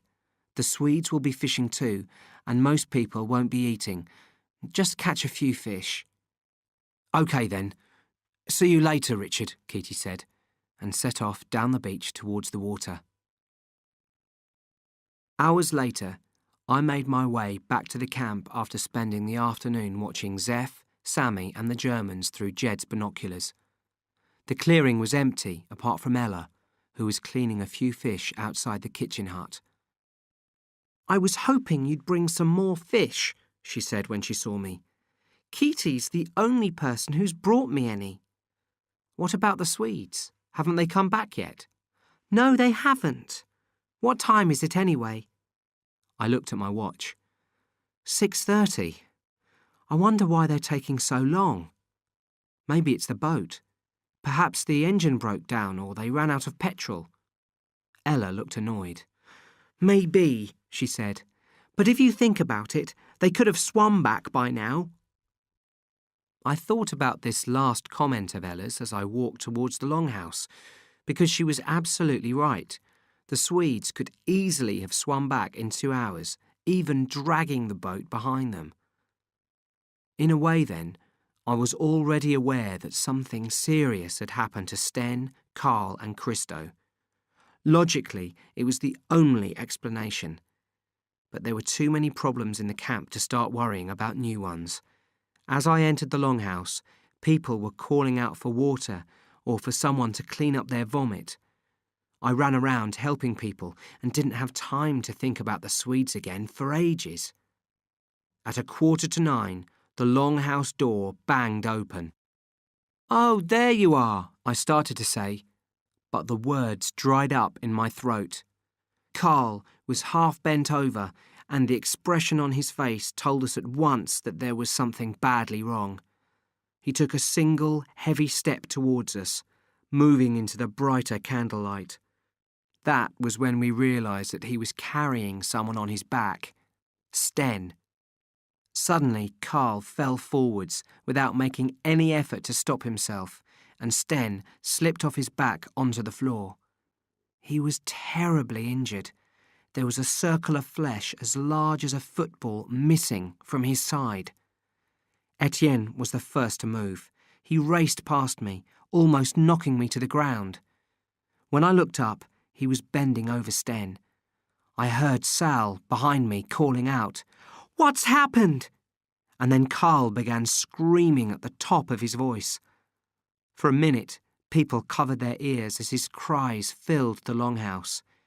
It was only after Keaty had grabbed him, shouting at him to shut up, that he managed to say one word. "Shark!" The shocked silence after Carl said shark only lasted a heartbeat. Then we all started talking again. A circle quickly formed around Carl and Sten. The same kind of circle you get in a school playground when people are fighting. And everyone started shouting out questions and making suggestions. Everyone wanted to be involved in the crisis. They need water, and put him in the recovery position, and hold his nose. I thought all the advice was stupid. You could see the air bubbling out of the hole in Sten's side, so his lungs were obviously completely destroyed. And anyway, you couldn't imagine anyone looking more dead. His eyes were open, but you could only see the whites. Carl could hardly be put in the recovery position while he was rolling around and screaming. The only person who was talking sense was Sal. She was shouting at everyone to get back and shut up. No one took any notice, though. I pushed my way backwards through the crowd, which was easy, as most people were trying to get closer to the Swedes. As soon as I was out of the circle, I began thinking a lot more clearly. 2 realisations hit me at once. Number 1 was that I now had a chance to have a cigarette. Number 2 was Christo. Nobody had even mentioned the third Swede, who might have been on the beach, wounded, and waiting for help to arrive. I hesitated for a couple of moments. Then I made my decision and ran down the longhouse, passing the few squid sufferers who were still too ill to see what was going on. Just before I ran out of the door, I lit a cigarette and shouted, "Christo!" But I didn't wait to see if anyone had heard me. Through the jungle, I cursed myself for not having grabbed a torch. I couldn't see much apart from the red light from my cigarette. On the beach, however, there was enough moonlight to see clearly. Across the sand were deep tracks where Carl had dragged Sten. He seemed to have reached the beach about 20 metres from the path that led to the clearing. Christo, I noted, couldn't have reached the shore. In the light from the moon, the sand was silver. If he'd been there, I'd have seen him. I took a deep breath and sat down near the water, wondering what to do. Christo wasn't on the beach, and I hadn't passed him on the path from the camp, unless I'd walked over him without realising it. So he was in the lagoon, the open sea, or the cave that led to the sea. If he was in the open sea, he was probably dead. If he was in the lagoon, he was either on a rock or floating face down. If he was in the cave, he would be at one of its 2 entrances, maybe too tired or injured to swim through the underwater passage. The shark could be anywhere. "I bet he's in the cave," I said, and lit another cigarette to help me think. When I reached the cave, I swam to the place where the passage went below the water level. Then I took a lungful of air and dived underwater. Every few strokes I stopped and felt around to make sure I wasn't accidentally going down the side passage to the air pocket like I had before. When I came out of the cave into the open sea, I looked around for Christo. I shouted his name without a lot of hope because the moonlight was bright enough for me to see that he wasn't there. I sat down on a rock and wondered what I should do next. Maybe Christo was only slightly injured, I said to myself. Maybe he swam through the underwater passage with Carl, helping him with Sten, but something happened. Maybe he's in the air pocket. I stood up, filled my lungs with air, and dived back into the water. I found the side passage to the air pocket on my 3rd attempt. I surfaced in the air pocket and took a deep breath. "Here," said a quiet voice. "Christo! Thank God! I've been—" "Richard, help me."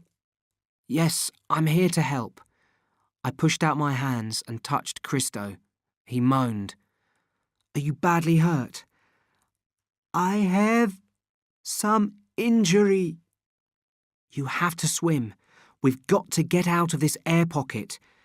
I'll swim ahead using my arms, and you'll have to hold onto my legs and try to kick. Understand?" His voice sounded fainter. "I understand." "OK, Christo," I said. "I think I know which direction to take." Within a few strokes, I realised that the passage was not the one leading back to the original cave. About 10 metres along, we found a second air pocket, and 10 metres further on we found another. Then we came up into fresh air. I could see real stars and real sky. I laid the exhausted Christo out on a flat rock. "You're okay now, Christo," I said quietly. "You're okay." Chapter 7. Unwelcome Newcomers. The atmosphere in the camp had become very tense. The divisions that I'd noticed when I got back from the rice run seemed to be getting worse. People had separated into different groups. There was Bug's group, the carpenters and most of the gardeners. The first afternoon after the shark attack, I found them all sitting in the centre of the clearing in a circle, smoking dope and chatting quietly. Then there were other, smaller groups. There were the people in my old fishing group and Keaty. I included myself in this group. But there was also Jed, and I included myself with him as well. Then there were the cooks. And finally, there were Sal and Carl. Sal was trying extremely hard to get on with everyone, and Carl seemed to be in a world of his own after the shark incident. This, then, was the politics in the camp, and we all had to deal with the situation in our own way. If it sounds complicated, that's because it was. After work one afternoon, I walked over to the hospital tent. It was actually the Swedes' tent, but Sten was dead and Carl had started living on the beach, so I'd begun calling it the hospital tent. Jed had been looking after Christo there since I'd found him in the cave. "Back early today," said Jed when I went into the tent. He sounded very tired and was sweating heavily. I got hungry and needed a cigarette. I looked at Christo. "How is he?" Jed rubbed his eyes. "He's getting worse. He's got a bad fever and is unconscious most of the time. When he's awake, he's in a lot of pain. To tell you the truth, I'm getting seriously worried about him." I frowned. Christo looked okay to me. Apart from a single cut on his arm, his only wound was a large bruise on his stomach where the shark had smashed into him. "I mean," Jed continued, "that bruise should be getting better, shouldn't it?" I leant over to take a closer look at Christo's stomach. "It's blacker than it was. Not so purple. I think that means it's healing." "I'm not sure," Jed said in a worried voice. "Well, I'm going to get some food now and find Etienne and Francoise," I said. "OK, leave me a cigarette, will you? And come back later. Nobody comes in to see if I'm OK, apart from you. I think they're avoiding having to see Christo. Pretending it hasn't happened, maybe." I threw him a packet of cigarettes. Well, it's not easy for anyone. Sten's body is lying behind the longhouse, and you can smell it through the walls. Jed looked at me sadly. "Well, we're going to bury him tomorrow morning, by the waterfall." It was getting close to 6 o'clock when I reached the beach. I found Etienne and Keaty sitting on the sand discussing Carl. "He's gone completely mad," said Keaty. "No, he hasn't," said Etienne in an angry voice. "He is in a state of shock. We should take him to Copagnan." Then he got up and started walking away. I'd obviously arrived in the middle of something, and I wasn't happy at all with the idea that my friends had been arguing. "Was Etienne being serious about Copagnan?" I asked Keaty. He nodded. "He's been saying it all day. He says he's going to discuss it with Sal." "But he must know we can't take Carl to Copagnan. What would we say? He is a friend of ours who's been attacked by a shark and had a nervous breakdown on our secret beach. See you." "He thinks we could just take him there and leave him on a beach." "That's ridiculous. Even if he didn't tell people about our beach, how would we know that he got looked after? They might just ignore him." I shook my head. "No, the best thing for Carl is for him to stay here." I've been telling Etienne that all day, but he wants to take Sten to Copagnan as well, said Kitty. Sten? But he's dead. What would be the point of... His family. Etienne thinks we have to let them know what's happened to their son. I smiled in disbelief. Yeah, and meanwhile we'd definitely get discovered. It's the worst idea I've ever heard. After all the discussion about Carl, I decided I ought to go and see him myself. Or that's what I told Kitty. Really, I was just interested in finding Francoise, whom I'd hardly seen over the past few days. Following the misunderstood kiss, I hadn't wanted to give Etienne any reasons to be suspicious. I found Francoise about 400 metres away, sitting near Carl. When she saw me, she ran over to me, smiling. "Richard," she said, "thank you." I paused. "What for?" "For helping me when I was sick. You were so kind." "Francoise, it was nothing." She smiled, then looked at me straight in the eyes and laughed. "You kissed me." "I thought you were sleeping." "I was. Etienne told me the next day." "Oh, well, I hope you don't mind. It was sort of complicated." "Of course I do not mind. But why do you say it was complicated?" "Well, complicated is probably the wrong word. The kiss wasn't." I stopped and then tried again. "I'm not sure what Etienne told you, but I was kissing you because you were so ill, and then when I'd started it was hard to stop." "Well, I expect Etienne thought it was, you know, a sexy kiss." Francoise laughed again. Then she leant over and gave me a little kiss on the cheek. "Was it a sexy kiss?" "No," I replied, lying. "Of course not." "So there is no problem? Not complicated?" "I'm glad you understand." "Always," she said. "I always understand." For a moment, we looked at each other. Then the moment was over, broken by Francoise as she turned to look at Carl. The next day, at Sten's funeral, we all circled the grave that had been dug near the waterfall. Sal said a few words, talking about Sten's commitment to the camp and how much we'd all miss him. Then one of the cooks talked about how Sten always caught big fish, which kept people's stomachs full.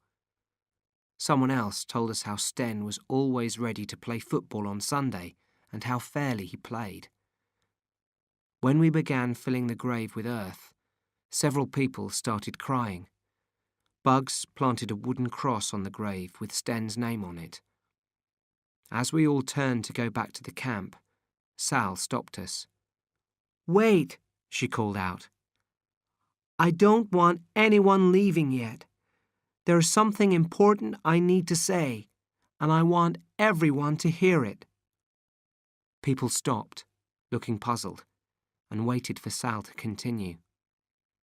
"Okay, I'd like to start by asking everyone to sit down so you can all see me." We slowly sat down on the grass. Sal waited until we were all settled, then nodded. "I want to talk about the atmosphere in the camp. I'm going to talk about it because I've got no choice.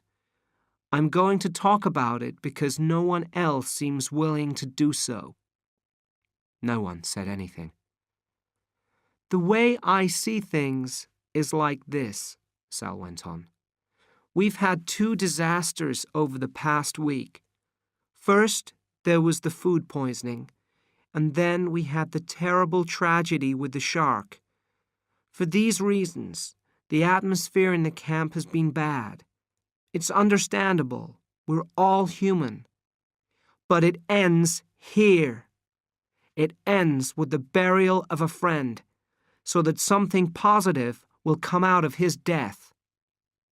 Now, dates don't mean much on the beach, but I keep a calendar, and it may interest you to know that the date today is September the 11th. As a matter of fact, it interested me a lot to hear the date was September the 11th, because it meant it was almost 5 months since I'd left England. That means that our special beach festival is in 3 days' time. As most of you know, the festival is our birthday, and we celebrate it every year. As she said this, Sal looked rather sad. To be honest, I haven't been looking forward to this year's festival much. Without Daffy, I don't mind telling you that it will feel very strange. But after the trouble we've been through, particularly losing Sten, I now feel it's exactly what we need. It will remind us what we are and why we're here. As it's our birthday, it will mark a fresh start. Sal paused for a moment, clearly lost in thought. Then her face hardened and she continued. Okay, so that's it. I hope you all listened hard. Tomorrow we'll start getting ready for the party. When we got back to the camp, I noticed that the mood had improved. I was half expecting people to sit down in their groups and begin analysing the morning's events. But within a few minutes, everyone had left for work and the clearing was empty. It must have been after midday before I checked on Zeph and Sammy through the binoculars. Jed had gone back to the hospital tent to look after Christo, so I was on my own again. I got to our usual rock, sat down, and put the binoculars up to my face. Quickly, I looked along the beach. Nothing. Where were they? Oh my God, I shouted when I finally saw them. There, on a raft in the sea, sailing slowly towards our island, were Zeph, Sammy, and the 3 Germans. I raced back to the camp, wondering who I should tell about the raft first, Jed or Sal. I decided to go and find Jed. I noticed the bad smell as soon as I climbed into the hospital tent. It was sweet and sour. You get used to it, Jed said quickly. In a couple of minutes, you won't smell a thing. Don't go. I pulled up the neck of my t-shirt to cover my nose and mouth. I wasn't going to go. Not one person has come in all day. Can you believe it? Not one person. He turned to look at me, and I frowned with concern when I saw his face. Although his suntan was still deep, his face looked grey, as if his blood had lost its colour. I've been listening to them out there since 2 o'clock. They've been playing football. None of them have been thinking about Christo. I nodded, although actually I was only half listening. He clearly needed to talk, but I had to tell him about the raft. Sammy and Zeph would arrive on our island before nightfall. At the earliest, that meant they could start the journey across the island tomorrow morning and could reach the beach by tomorrow afternoon. Christo moved, and for a second his eyes opened. Jed wiped his forehead gently. How long will he be like this? I asked. 2 days. Well, that's good. If Christo's better in 2 days, he can talk to Carl and... Jed shook his head. No, he said quietly. You don't understand. Christo's not getting better. In 2 days, he'll be dead. He's dying. But how do you know? Jed pulled back the sheet that covered Christo's body. Feel there, he said, pointing to Christo's stomach. The entire area of his stomach was almost completely black and as hard as a rock. He's been bleeding inside, said Jed. Bleeding badly. I couldn't be sure until last night. Who else knows? Just you and Sal. And Bugs too, probably. I talked to Sal today. She said that now we've started to get things back to normal, nobody must find out. Jed stroked Christo's shoulder before pulling back the sheet. We sat in silence for a minute or two, watching his shallow breathing. It was strange that, after Jed had explained, it was obvious to me that he was dying. The smell I'd noticed as I'd entered the tent was the smell of death. I suddenly remembered the raft and broke the silence. Zeph and Sammy have built a raft. They're on their way. Jed didn't move. If they get to the beach, he said, they'll see Christo die. Everything here will be destroyed. And that was all. I left the tent and walked close to the longhouse entrance, past where Sal sat talking with Bugs, and continued along to the beach path.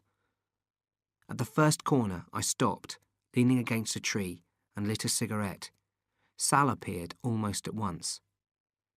"Something's happened," she said. "What is it?" Before I could reply, she said, "They're on their way, aren't they?" "Yes." "Oh my God! When do you think they'll get here?" "Sometime tomorrow afternoon, if they don't get frightened by the dope guards," I answered. "They built a raft." "Have you told anyone about this?" "Only Jed." "Okay, Richard. It looks like we have a slight problem here. But you don't think they can possibly get here until tomorrow, do you?" "No." "Then I'm going to think about this overnight. I'll give you my decision on what we do about them in the morning." I put my head into the hospital tent before going to bed in the longhouse. Jed was fast asleep, but Christo was half awake. He even recognized me. "Richard," he whispered. "Yes," I whispered back. "How are you feeling?" "I feel very bad, Richard. Very bad." "I know, but you'll be better soon." "Sten?" "You'll see him in the morning." "My chest." "Close your eyes." "Very bad." "Shh, now." He nodded, and at last his eyes shut. "Have good dreams," I said, maybe too quietly for him to hear. I left the tent door open when I left. I wanted to stop Jed breathing too much of that dying air.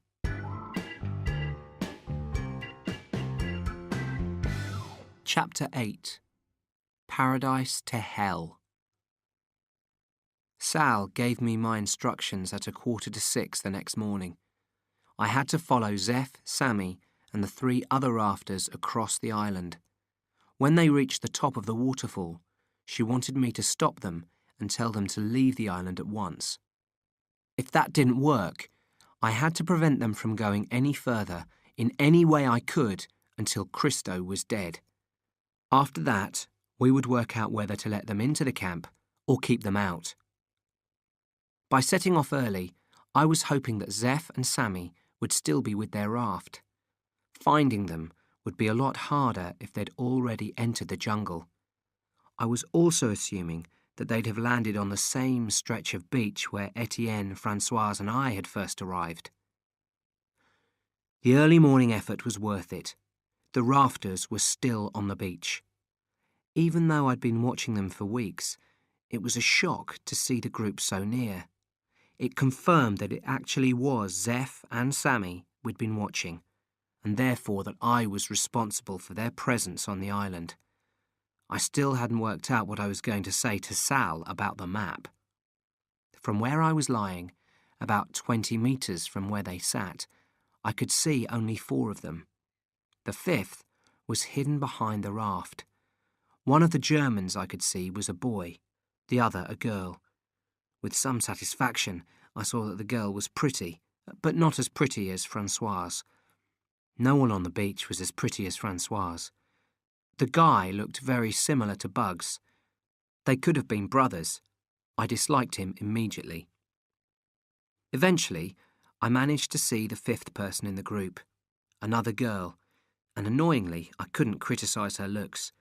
She had a lovely figure, very long brown hair, and an attractive, quiet laugh that travelled across the sand to where I lay. The rafters didn't make the same mistake as I had with Etienne and Francoise, walking along the coast before realising that the only way to get to the other side of the island was to go inland. But later, they made a far more serious mistake. Actually, I knew they were going to make the mistake even before it happened. Firstly, they hadn't hidden their raft properly, and secondly, they chatted loudly as they walked. To me, this clearly suggested one thing. They were entirely unaware of any need for caution. When they arrived at the dope field, not one of them realised they were in a field. Sammy shouted out, "Man, I've never seen so much dope. There's more dope here than I've ever seen." He started tearing big handfuls of leaves off the plants and throwing them in the air. Then the other four started shouting and throwing leaves in the air too. They looked like million-dollar bank robbers throwing money around, completely out of control. It was 10 o'clock. The guards would have been on duty for 2 hours at least, and if they hadn't heard the rafters crashing through the jungle, they'd certainly hear them now. By chance, I was hiding in the same bush that I'd hidden in with Etienne and Francoise. Watching Zeph and Sammy was like watching myself. What could have happened 6 months ago if Etienne hadn't acted so sensibly? It looked like the problem with our uninvited guests was going to be solved, and I was also going to find out what happened when the dope guards caught someone. Better than that, I was actually going to see it. I wouldn't want anyone to think that I was without pity for them. I didn't want Zeph and Sammy on the island, and I knew it would be convenient if they disappeared. But it didn't have to be this way. The ideal would be they arrived, I had a couple of days following them as they found their way across the island, then they gave up at the waterfall and went back home. I would have had some fun, and there'd have been no spilt tears and no spilt blood. Zeph bled like a pig. When the guards appeared, he'd begun walking straight over towards them like they were old friends. To me, it was a crazy thing to do, but that's what he did. He still hadn't realised what was going on, even though all the guards were pointing their guns at him. Maybe he thought they were part of our community, or maybe he was so shocked that he just didn't realise how much trouble he was in. But it didn't matter what he thought. As soon as he got close, one of the guards smashed him hard in the face. I wasn't surprised. The guard looked very nervous and just as confused by Zeph's strange behaviour as I was. After that, there were a few seconds of silence while the guards and the rafters stared at each other across the top of the dope plants. It seemed as if each of the two groups was as shocked as the other. The rafters were having to make a huge mental adjustment. Paradise to hell in a few seconds. The dope guards seemed amazed that anyone could be stupid enough to walk into their field and start tearing leaves off their plants. It occurred to me that most of the guards were more like country boys than experienced fighters. I think in some ways it made them seem more dangerous. Maybe someone more experienced wouldn't have panicked and smashed Zeph's face in. Don't people say that the only thing more dangerous than a man with a gun is a nervous man with a gun? It was certainly true in this case. When the short period of staring was over, the guards began violently beating the rafters. I suppose they might have beaten them to death right there, but another group of guards suddenly arrived, and this group appeared to have a boss. I'd never seen him before. He was older than the others. One word from him, and the beating stopped. "Who are you?" he said, in English, very loudly and clearly. A difficult question. What do you say? Do you formally introduce yourself? Do you say, no one? Do you beg for your life? I thought Sammy handled it very well, considering that, like Zeph, he'd just had his front teeth knocked out. We're travellers from Koh Phangan, he replied. We were looking for some other travellers.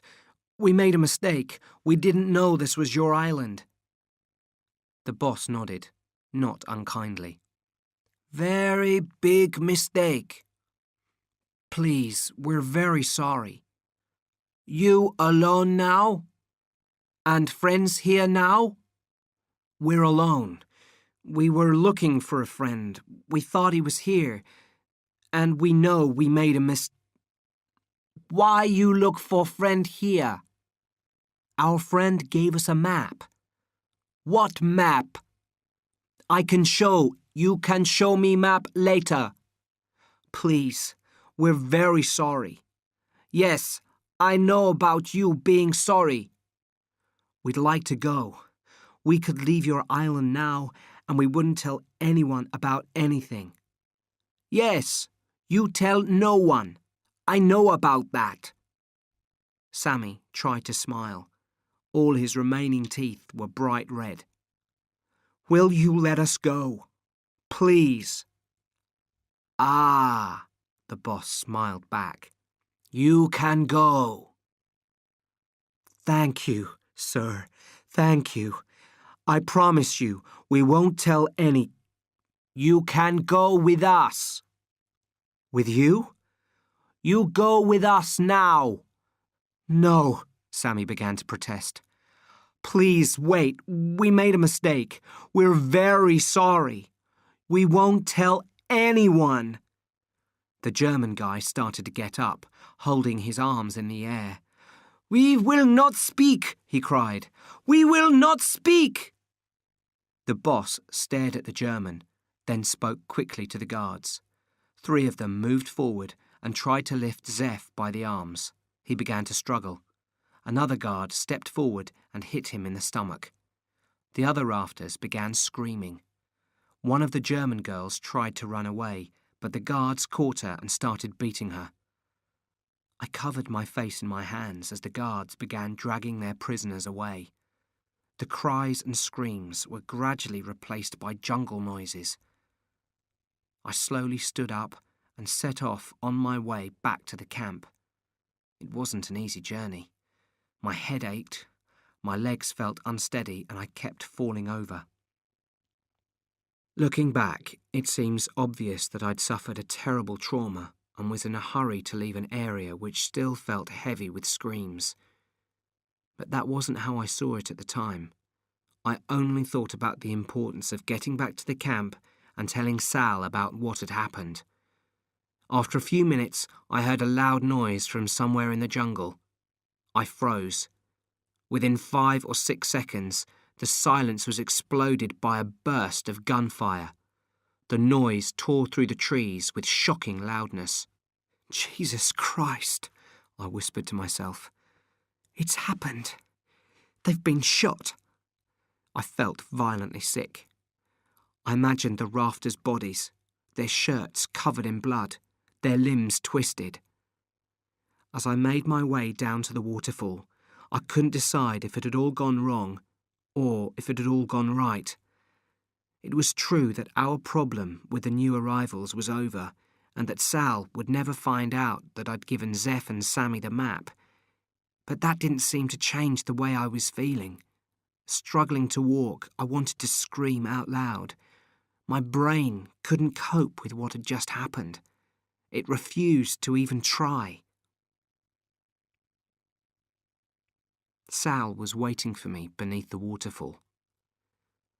What the hell happened? She said, more angry than anxious. Why did I hear gunshots? The rafters, I said. They've been killed? Yes. I saw them get caught by the guards, and then later I heard the firing. You didn't see it? No. What happened when they were caught? They were beaten badly. Badly enough to scare them? Maybe just a message? Worse. Then they got taken away somewhere. Dragged. Dragged? You didn't follow? No. What next? The shooting. I see. Sal stared at me. Badly beaten, you say? Very badly. You feel responsible for their deaths? I thought about this before replying, not wanting Sal to discover my connection to Zeph and Sammy at this late stage. It was their decision to come here, I said eventually. They made a lot of noise in the jungle. It was their fault. Sal nodded. Others may have heard the shooting. What will you tell them? Nothing. I think Etienne might know that Christo's dying. He's being difficult again. I won't tell Etienne, I interrupted. I won't tell Francoise or Kitty or anyone. Except Jed. You know I'll tell Jed. Of course I do, Richard, Sal said. But it's nice of you to ask permission. Then she suddenly turned and walked away. She didn't even wait for me, or hear me whisper, actually, I wasn't asking for your permission. I didn't follow Sal back to the camp because I didn't want to see anyone yet. In fact, I didn't want to do anything much, except maybe sleep. I wanted to get away from my brain that was still making me want to scream. The trouble was, if I slept, I'd dream, and I knew I'd have terrible dreams. In the end, I talked to myself. Walking near the waterfall, I asked my mind to leave me alone for a while. I was trying to find some peace and quiet, but it didn't work. So I tried to get interested in a pretty flower or the patterns on a tree, but that failed too. No place to avoid thinking. I realised this eventually and started to walk straight into the jungle so that I could reach the beach without crossing the clearing. I'll keep this short, absolutely limited to what I can remember. My memory of the next few minutes isn't very good, no doubt a result of the morning's trauma and my state of mind. The rafters are dead, I said to Carl when I'd found him on the beach. Christo will be dead within 48 hours. All our problems are over except one. It's time you got sane. Carl looked at me. Or he looked through me. Or he wasn't looking at anything at all. I didn't really care. I took a step towards him, and as I did so, he hit out viciously at my legs. The blow hurt, so I hit him back. I sat on his chest, my knees against his upper arms, trying to push a handful of rice into his mouth. He made sounds, probably words. "That's right," I shouted. "I'm making you better now." His fingers went round my neck. I pushed them away. I think I may have lost the rice in the struggle. I think I may have been holding sand. I assume I closed my eyes. Instead of Carl's face, I have a mental picture of a red-brown blanket. Nothingness. So I think I must have closed my eyes. Then a blue blanket, then a red-brown blanket again. I sat up. Carl was 20 or more metres down the beach, running like crazy. Amazed that he could still have so much strength after days of starvation, I leapt to my feet and raced after him. Down the beach, through the trees, up the path, into the clearing. I'd nearly caught him. I was just going to get hold of his hair when I tripped over something and he escaped. I got up quickly. Several people were standing nearby, watching. "Catch him!" I shouted. But they were too shocked to react. "You fools! He's getting away!" A few seconds later, he'd disappeared. I fell down on my knees and started banging the ground with my fists. A light hand touched my shoulder. I looked round and saw Françoise leaning over me, and behind her a group of curious people. "Richard," she said anxiously, "are you okay?" "Yes," I began, and then stopped, trying to remember what had happened. "I think Carl attacked me." "You are hurt?" said Françoise. "I'm fine." "Why did he do it?" I really don't know." I shook my head in desperation. I didn't feel at all ready to cope with these questions. Maybe he thought I was a fish. He was a fisher and he's mad." Then everyone started talking at once. "I should have caught him," someone said. "He ran so close." "I saw the look in his eye. He looked right at me. It was awful." "We should catch him and tie him up." Only one voice disagreed. Etienne's. "This is impossible," he shouted above the others. "I do not believe Carl would attack Richard. I do not believe it. I was with him this morning." The others stopped talking and listened. "This morning I was with him for 1 hour. 1 hour, and he ate rice with me. He was getting better. I know he would not attack anyone." I frowned in disbelief. "Are you saying I'm a liar?" Etienne hesitated, then turned away from me, talking to the others. "For 1 hour I was with him. He said my name. For the first time in a week he talked. I know he was getting better." Suddenly I began to agree with Etienne, just wanting to get away. "Yes, Etienne's right. It may have been my fault. I could have frightened him." Sal interrupted sharply. "No, I'm afraid Carl has become dangerous. This morning I also went to see him, and he tried to hit me too." Surprised, I studied her expression hard. Was she lying or telling the truth? "Luckily, Bugs was there to stop him. I should have warned you, but I was trying to work out the best way to deal with him. I didn't want to spoil our birthday celebration with more bad news. I was stupid, but things had been going so well." "Well, we can't have someone as dangerous as that just wandering around," someone said. "Something will have to be done." Everyone nodded, and for some strange reason, I felt they were all nodding at me. "I know," said Sal. "You're quite right." "No!" cried Etienne desperately, his arms out in front of him as if he was begging us to listen. "Please, please, everybody must listen. Carl is not dangerous.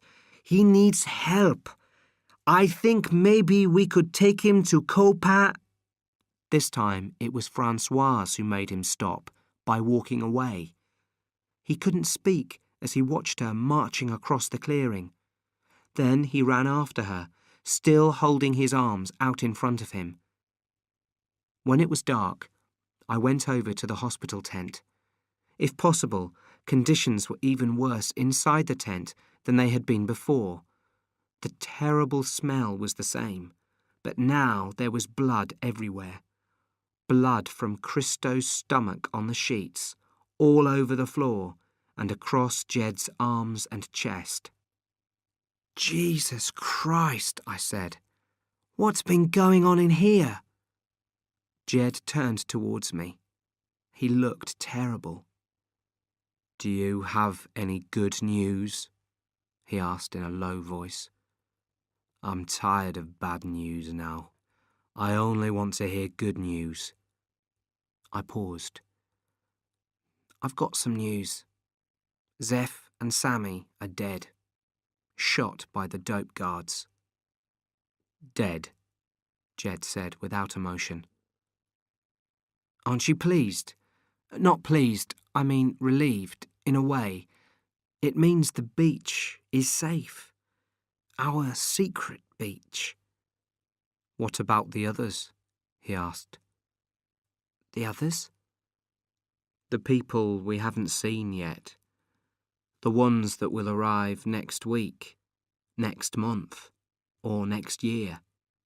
And the ones that will arrive after them, he said in a tired voice.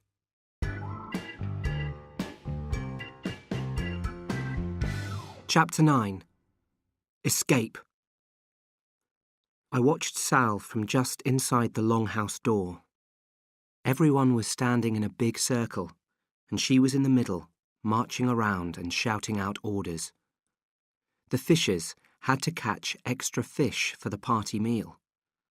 Bugs and the carpenters had to build an eating area. The cooks had to cook 7 whole chickens. Watching Sal's skillful organisation, I wondered how she'd react if I explained to her what Jed had said. That despite all our efforts to protect the beach, other people like Zeph and Sammy would come in the future. I wondered if the thought would frighten her as much as it frightened me. When everyone had woken that morning in the longhouse, I'd pretended to be asleep. It didn't take long for them all to leave, and I was able to sit up and have a cigarette. By 8, the camp had been given their duties for the day's preparations, and everyone was busy working around the clearing. It was past 8:30 when Sal appeared in the entrance to the longhouse. "You're being missed," she said, walking up to me. "Francoise has asked me to make certain you join them as soon as you wake up." "What about Jed?" I asked quickly. "I haven't seen him yet, but I'm sure he'll like to see you too." I noticed a slightly worried expression on her face. "There was something else I was hoping you might do, Richard. You see, I know it may feel as if, with our rafters gone, our troubles are over, but I'm afraid they aren't. We still have the problem of the Swedes." She paused and touched her hair. "Now, if Christo dies during the festival, no one has to know. I think our real problem is Carl. Carl, that's right. And I'm afraid you'll have to take responsibility for him." "Me?" "Yes, you're quite right to look guilty." "Guilty? If you hadn't disturbed him, he'd have stayed on the beach all through today and tonight, and through next week as well, I expect. Of course, we'd have had to deal with him at some point, but I was planning to leave the matter until after the festival. Because of what you did, we have to act now." She gestured in the direction of the clearing. "Take a look out there. You can see how important the celebrations are to everyone here. We must make sure they go well." With a shock, I realized what she was going to ask me to do. "Let me explain the problem, Richard. Carl's wandering around like a madman, and he might suddenly appear and—" "Sal," I interrupted, "I won't do it." There was a short silence. I could sense that Sal was thinking fast. Eventually, she crossed her arms. "You won't do what, Richard?" "I won't, Sal. I won't do it." "Do what?" "Don't ask me, please." I looked at her carefully, wondering if I'd misunderstood her. But as my eyes moved to her face, she looked away, and I knew for certain I was right. She wanted me to find Carl and kill him. "I'm afraid I am asking you, Richard." I shook my head. "Sal, please. I'm going to leave the longhouse now. In half an hour, I'll come back and you will be gone. By tonight, all of our troubles will be behind us. The last month will be finished. We'll never have to think about it ever again." She stood up. "The beach is my life, Richard, but it's yours too.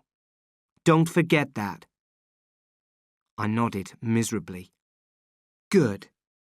She returned the nod, turned around and walked away. Outside the longhouse, everyone was busy in the clearing. Most people were helping to prepare vegetables. The carpenters were in the middle getting the eating area ready, all working and laughing. I easily managed to walk out of the jungle side of the longhouse without being seen. I thought of the caves after I'd looked for Carl around the waterfall. If I'd been thinking more clearly, I would have checked the caves first, but it wouldn't have made much difference. The boat had probably been gone for hours. These days, I can find comfort in the idea that my attack on Carl on the beach had cured him. I often picture him, trying to guess what he's doing at this moment or that. I imagine him having a normal life in Sweden, skiing, eating, working in an office, drinking with friends in a bar. But at the time, my reaction wasn't so simple. Part of me was relieved that I couldn't now kill Carl. Most of me, however, was in shock. For the first few minutes after realising that Carl had taken the boat and escaped from our island, I couldn't even climb out of the water onto the rocks. I couldn't imagine how Sal would react to this development. What would happen when Carl arrived on Koh Phangan? Eventually, I managed to pull myself out of the water and sat on a rock. I didn't move again until a short while later I saw someone surface near the underwater passage. "Richard?" the head called over the sound of the waves. It was Etienne. "Are you here, Richard?" I stood up and waved to him. He swam over and joined me on the rock. After at least half a minute, he began to speak. "Richard, I want to talk to you, but I do not know." "You don't know what?" I asked. He took a deep breath. "I do not know if it is safe." "Safe?" "I think you do things. You do things for Sal. Today you were looking for Carl." I felt sick and closed my eyes. "Is he dead now?" Etienne asked. Etienne might have continued speaking, asking what I'd done with Carl, but I can't be sure because I wasn't really listening. I was thinking about the food poisoning, Sten's forgotten funeral, Christo dying in the death tent, Carl wandering around the beach, and the terrible shooting of the rafters. My mind was filling up with all these traumas, and I was hit by a wave of sickness. "Etienne," I said, hearing my voice from far away, "would you like to go home?" He didn't seem to reply for a long time. "You mean the camp?"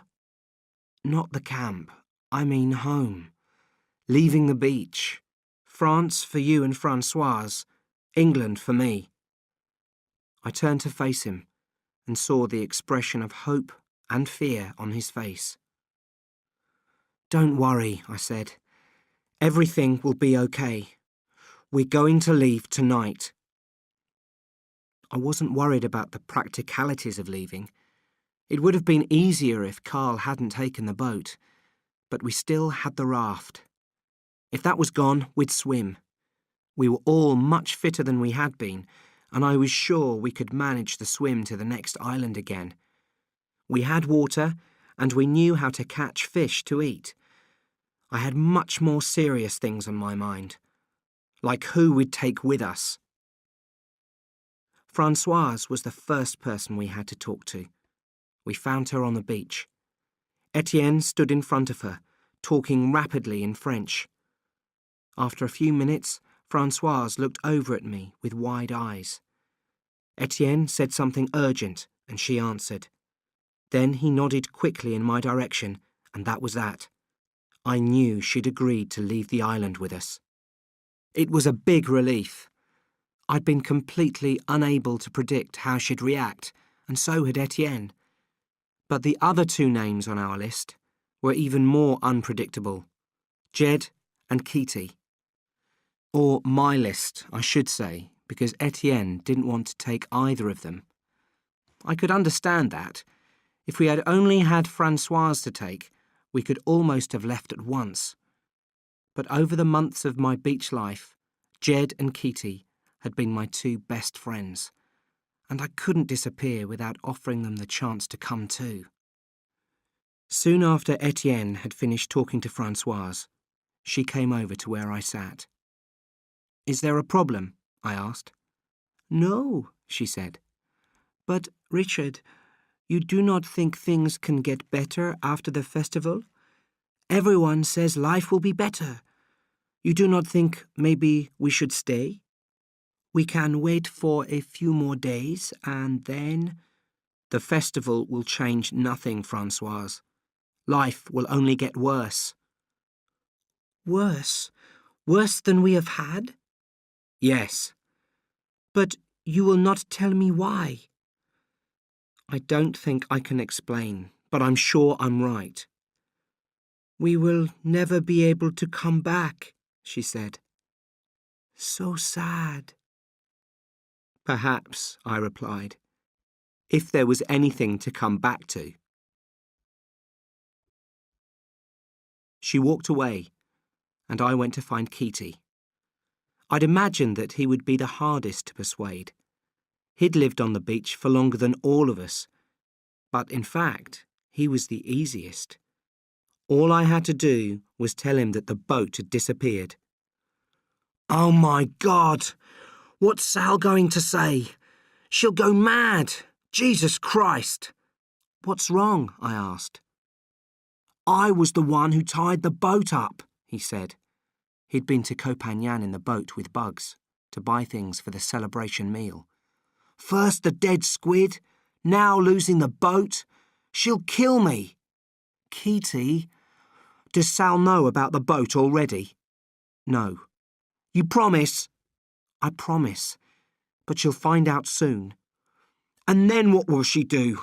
I'll have to—" "Leave?" "I'll have to leave. Yes, Jesus, I should leave right now. I'll take the boat. Oh God, I can't. I'm trapped here. Trapped." "No," I replied. "There might be another way." I was beginning to feel in control. Now I only had to find Jed, tell him about the plan, and wait for our chance to escape.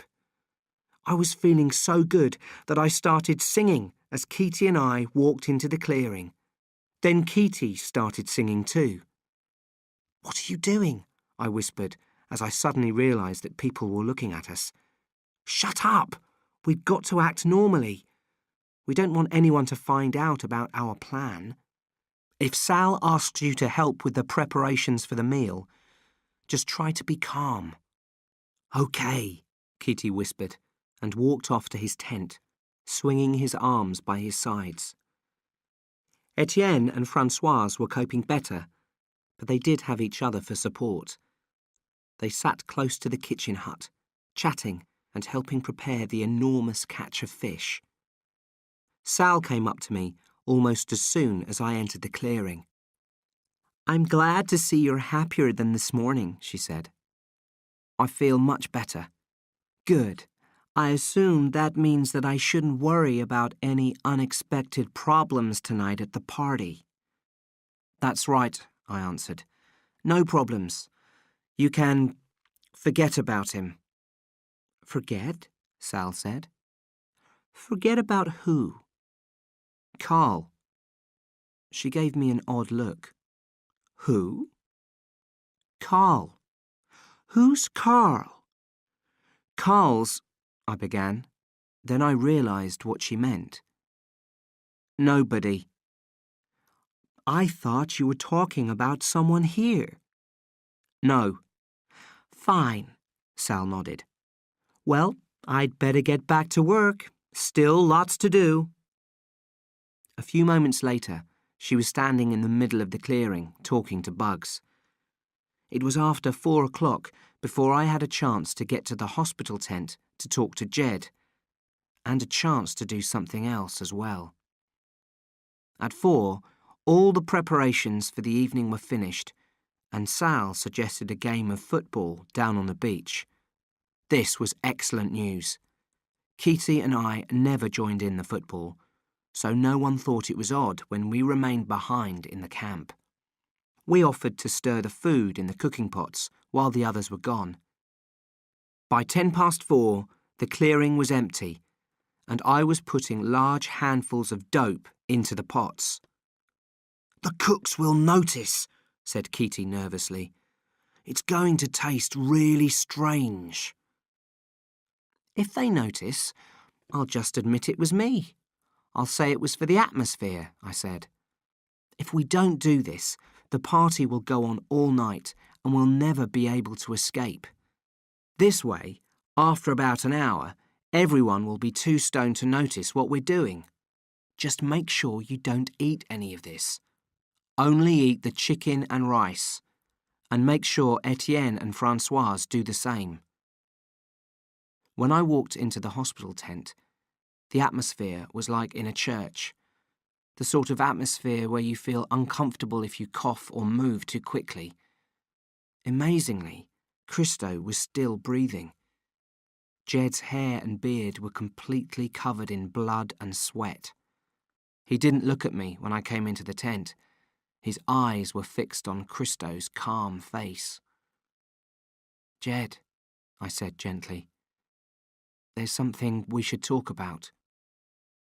"You're leaving," he said. "Yes."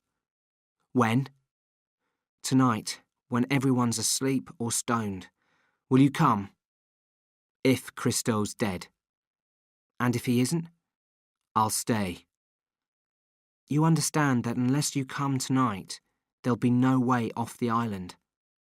And the problem isn't going to be more travellers coming here. Carl's taken the boat. If he contacts his family, or Sten and Christo's families..." "The police will come." "Yes. And you won't be able to escape." "I know." "I want you to come. It makes no difference to Christo if you're here or not. You know that too, don't you? Most of his brain has already shut down." "He isn't dead until he stops breathing." "OK." I thought hard for a couple of seconds. "So why don't we stop him breathing? We could cover up his mouth. It would only take 5 minutes." "No." "You don't have to do it. I'll do it for you.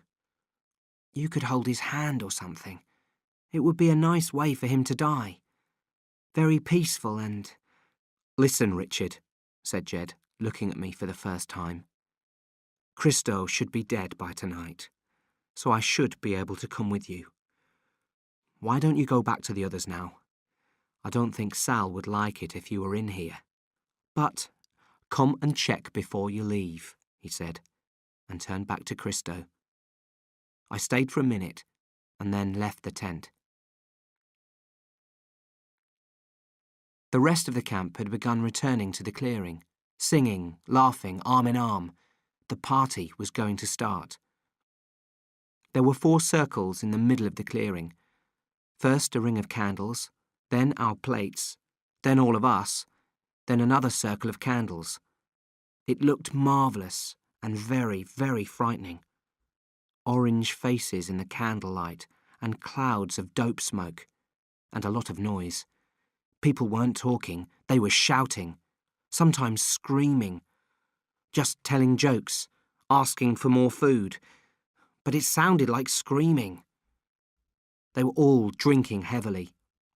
The cooks had made a drink from coconut milk. You make it like this: take a green coconut, still up in the tree, and make a small cut in its base. Under the cut, hang a bowl to catch the milk. Then leave it for a few hours. When you come back, you'll find that the milk has fermented, and that if you drink it, you'll get very drunk. A clever trick. It tastes okay, a bit sugary, but okay. I was surprised I'd never seen it done before. I'd made us all sit together. That way I could make sure the others only ate the chicken and rice and didn't get stoned or drunk. After half an hour, at about 9:15, I went to see what was happening in the hospital tent. To my amazement, Jed was asleep. "Jed," I said, but he didn't move. I said it louder, again with no response. I knew this was my chance. I quickly moved over to Christo's head, pinched his nose, and covered his mouth. A few minutes later, I took my hands away, counted to 120, and crept back to the cool outdoors. And that was it. It really was as simple as that.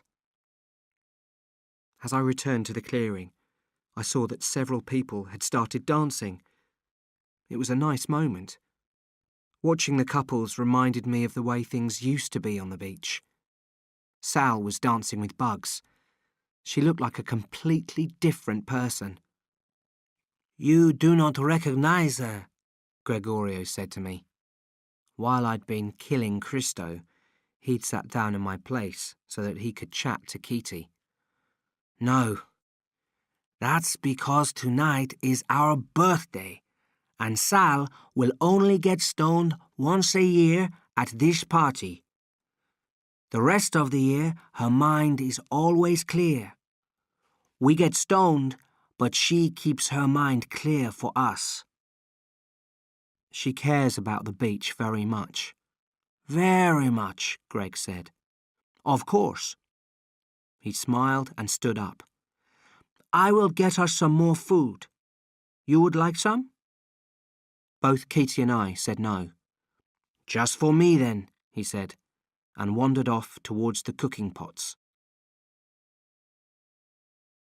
10 o'clock. The dancing had stopped. Everyone was acting very strangely, stoned from the dope I'd put in the food and the joints they'd all been smoking. "It's weird watching them when you're not stoned," Kitty whispered to me. "They all look crazy." "It can't just be the dope," I said. "Even eating it, dope wouldn't make them as stoned as that. It must be the coconut drink."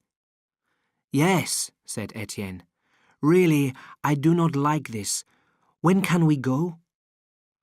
I checked my watch for the 100th time. I'd thought we could leave at about 2 or 3 in the morning, when there'd be a bit of light creeping into the sky. But Etienne was right. I didn't like the way things were going either, and we could probably set off while it was still dark. "In an hour," I said. "I think we might be able to leave in an hour." But at 10:30, things started to go wrong. Bugs, who'd been sitting dreamily with Sal, drinking and smoking, suddenly jumped to his feet. His eyes were wide, and there was an expression of terror on his face. Everyone turned to look at him. "What was that noise?" Gregorio laughed. "Can you hear noises, Bug?" "It was a branch being pushed. It was somebody pushing through branches." Sal sat up on her knees. "Are we all here?" she said, looking round. "Somebody is definitely out there," Bugs said. "Maybe it's Carl," someone suggested. Several heads turned to me. "It isn't Carl," I assured them. "Jed?" "Jed's in the hospital tent." "Well, if it isn't Carl or Jed—" "Wait," someone shouted. "I heard something. There!" We all listened. "It's nothing," Sal began to say. "Will you all relax? It's just the dope and coconut—" "It's not," Bugs interrupted. "Everyone stand up. I'm telling you, people are coming." "People?" and suddenly we were all rising to our feet because we could all hear the noise. It was unmistakable. People pushing through branches, walking on leaves, coming our way from the waterfall path. "Run!" Sal shouted. "Everyone run, now!" Too late. A figure came out of the trees within 4 meters of us. In seconds, more dope guards appeared by his side. They all had guns, pointing straight at us. I turned to look around me. Everyone in the camp was staring at the guns, frozen in fright. I realized that escape was not an option now, and that we were all going to get killed. As I turned back to the dope guards, I saw the boss point a finger at me. The next moment, one of his men dragged me out of the circle and forced me to the ground. Shocked, I realized I was going to get shot first. First? If I had to get shot, then 10th, 11th, 12th, fine. But first, I couldn't believe it. "Ah," the boss nodded. "You the boy always come to see us. Every day, huh? You like to come see us." I stared at him in terror. Then, to my surprise, he knelt beside me and touched my hair gently. "Funny boy in trees, every day. We like you too. Take some dope, huh? Some dope for your friends." "Hurry up and kill me," I said bravely. "Kill you? Ah, funny boy. I no kill you now." He got up. "I no kill anyone now. I give you warning. You people here, that okay for me. 1 year, 2 year, 3 year, no problem, huh?" If he was waiting for a reply, none came. This seemed to make him angry. He reached into his pocket and pulled out a piece of paper. "You making maps," he screamed. "Maps bring new people. New people here. New people are danger for me. That is bad danger for you." Then he dropped the map on the ground and fired a shot into it. The shot missed, but it was close enough to send the paper flying into the air. "So, my friends, you listen to my warning. Next time, I will kill you all." He looked down at me on the ground and then kicked me, hard. I tried to stand up, but he hit me again. For a few seconds I was conscious, staring at his shoes. Then everything went black.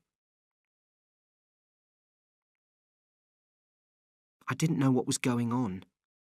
Why wasn't anyone helping me?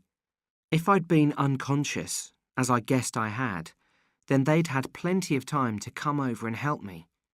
But no one had. I finally managed to get onto my feet, and then I saw why no one had moved. The dope guards had left us with a reminder, just in case we hadn't listened to their warning. The bodies of the dead rafters. Bullets had done terrible things to them. All their bodies were covered in massive holes. Death had made them go stiff, and they were in strange positions. I don't see any need to describe them in detail. I've only described them as much as I have because it's relevant to what happened next. To have been faced with such a sight would have been bad at the best of times. Directly following the scene with the dope guards made it worse. But to go through all that while you were stoned and drunk, it would drive anyone crazy. "Right," Sal said eventually, and began to walk towards the pile of bodies. "I think we should get this cleaned up.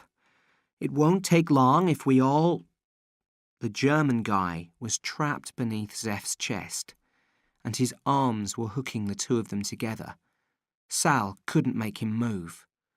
We all watched in silence as she pulled uselessly at the German's legs. "What a mess," Sal said, and gave another hard pull. She fell backwards, twisting as she fell, and landed on Sammy's body. "Clumsy," she exclaimed brightly. Then she started screaming. It was a terrible sound. Bugs called her name and started crying. He ran over to the eating area and grabbed one of the cook's knives. Then he went over to Sammy and started to attack him.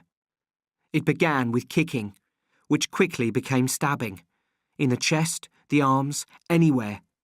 Then he stood on Sammy's body and began pulling at his neck. Or that's what I thought he was doing. It wasn't completely clear through the shadows, and most of the view was blocked by Bugs's back. I only saw what he'd done when he stood up. He'd cut Sammy's head off. He'd cut it off and was swinging it by the hair. And suddenly, someone else had a knife and was cutting the thin German girl's stomach open. Then someone else joined them and started work on Zeph. Within seconds, the bodies were covered with people attacking them. Looking back, I know that we could have left at that moment. No one would have tried to stop us. But we didn't move. We just stood and stared in horror as the rafters' bodies were viciously attacked. I don't know how long it lasted. It could have been as long as half an hour. But at some point, I noticed that people had stopped and were sitting on the ground, exhausted. I was watching Bugs when I heard Sal's voice. "Wait on Cha Weng for 3 days," she read in a cold voice. "If we haven't come back by then, it means we made it to the beach. See you there? Richard." It took some time for me to understand. Several seconds passed in which the words meant nothing to me. Then I realised that she was standing beside me, holding the map I'd drawn for Zeph and Sammy. "Richard?" someone whispered. "Richard brought the people here." People came up, quietly surrounding me. Desperately, I began to search for a friendly face. "Etienne? Francoise?" I shouted. The others laughed. "Sal, please," I said, as I felt the first knife go into my leg. I'd been stabbed. I cried out and was stabbed again. A centimetre into the skin, this time my arm. I screamed and cried out, and then lost consciousness again. I looked around and saw Jed standing beside me, and beside him, Kitty, Etienne and Francoise. The 4 of them carried fishing spears. "You all keep back," Jed shouted. He reached down, lifted my arm over his shoulders and dragged me up. "Keep back!" And amazingly, they all did. They could easily have prevented us leaving if they'd wanted to, but they let us go. I don't think it was because of Sal, who had closed her eyes and couldn't seem to breathe. It was because they were tired. Their empty eyes told me that. Tired of Chapter 10. Strange but True. I feel I should provide an account of how we all got back home, but it's going to be brief because the story's finished. We talked a lot. That's what I remember most, the talking. The first part of the journey, the nighttime journey to the raft, was silent, but it was only because we were afraid of being heard by the guards. As soon as we'd left the island and were on our way, we opened our mouths and never shut them. The funny thing is, I can't really remember what we talked about. Maybe because we talked about everything. Maybe because we talked about nothing. Because of my condition, I wasn't much help, but the others managed the raft in pairs. A few hours after dawn broke, a fishing boat came to check who we were. After a bit of chat, they took us back to Koh Samui. It was extraordinary. They didn't seem curious about what we were doing on a raft in the Gulf of Thailand. We were just another group of weird travellers to them. On Koh Samui we needed money, so Kitty and I sold our watches. Then Etienne stole a wallet. The cash was enough to get us all back to Bangkok, talking all the way. In Bangkok, the only thing left to do was to phone home. We took turns in a phone box on the Khao San Road. We were all crying by the time we'd finished. 72 hours later, we had air tickets and replacement passports from our embassies. The cuts on my body still felt bad as I was buying cigarettes at the airport. As soon as we boarded the plane, I felt okay. At this exact moment, I'm sitting in front of a computer. At this exact moment, I'm typing this sentence. At this exact moment, it's a year and a month since I flew out of Thailand. I never saw Etienne and Françoise again. One day I will. It's going to be by chance, but I know it's going to happen because the world is a small place and Europe is even smaller. I see Kitty and Jed all the time, and they see each other even more. This is strange but true. They both work at the same place. Different companies, same building. What else? About 3 months ago, maybe 4, I read in a newspaper, Britain caught smuggling in Malaysia. A few nights later, I saw Cassie, one of the girls in the camp, on the news. She'd been arrested at Kuala Lumpur airport carrying drugs. So she must have got off the island. And some of the others must have escaped too. I'm curious to know which ones. I'm sure that Bugs stayed. And Sal. I just can't stand the idea that they might turn up on my doorstep one day. And me? I'm fine. I play video games. I smoke a little dope. I have bad dreams. I carry a lot of scars. I like the way that sounds. I carry a lot of scars.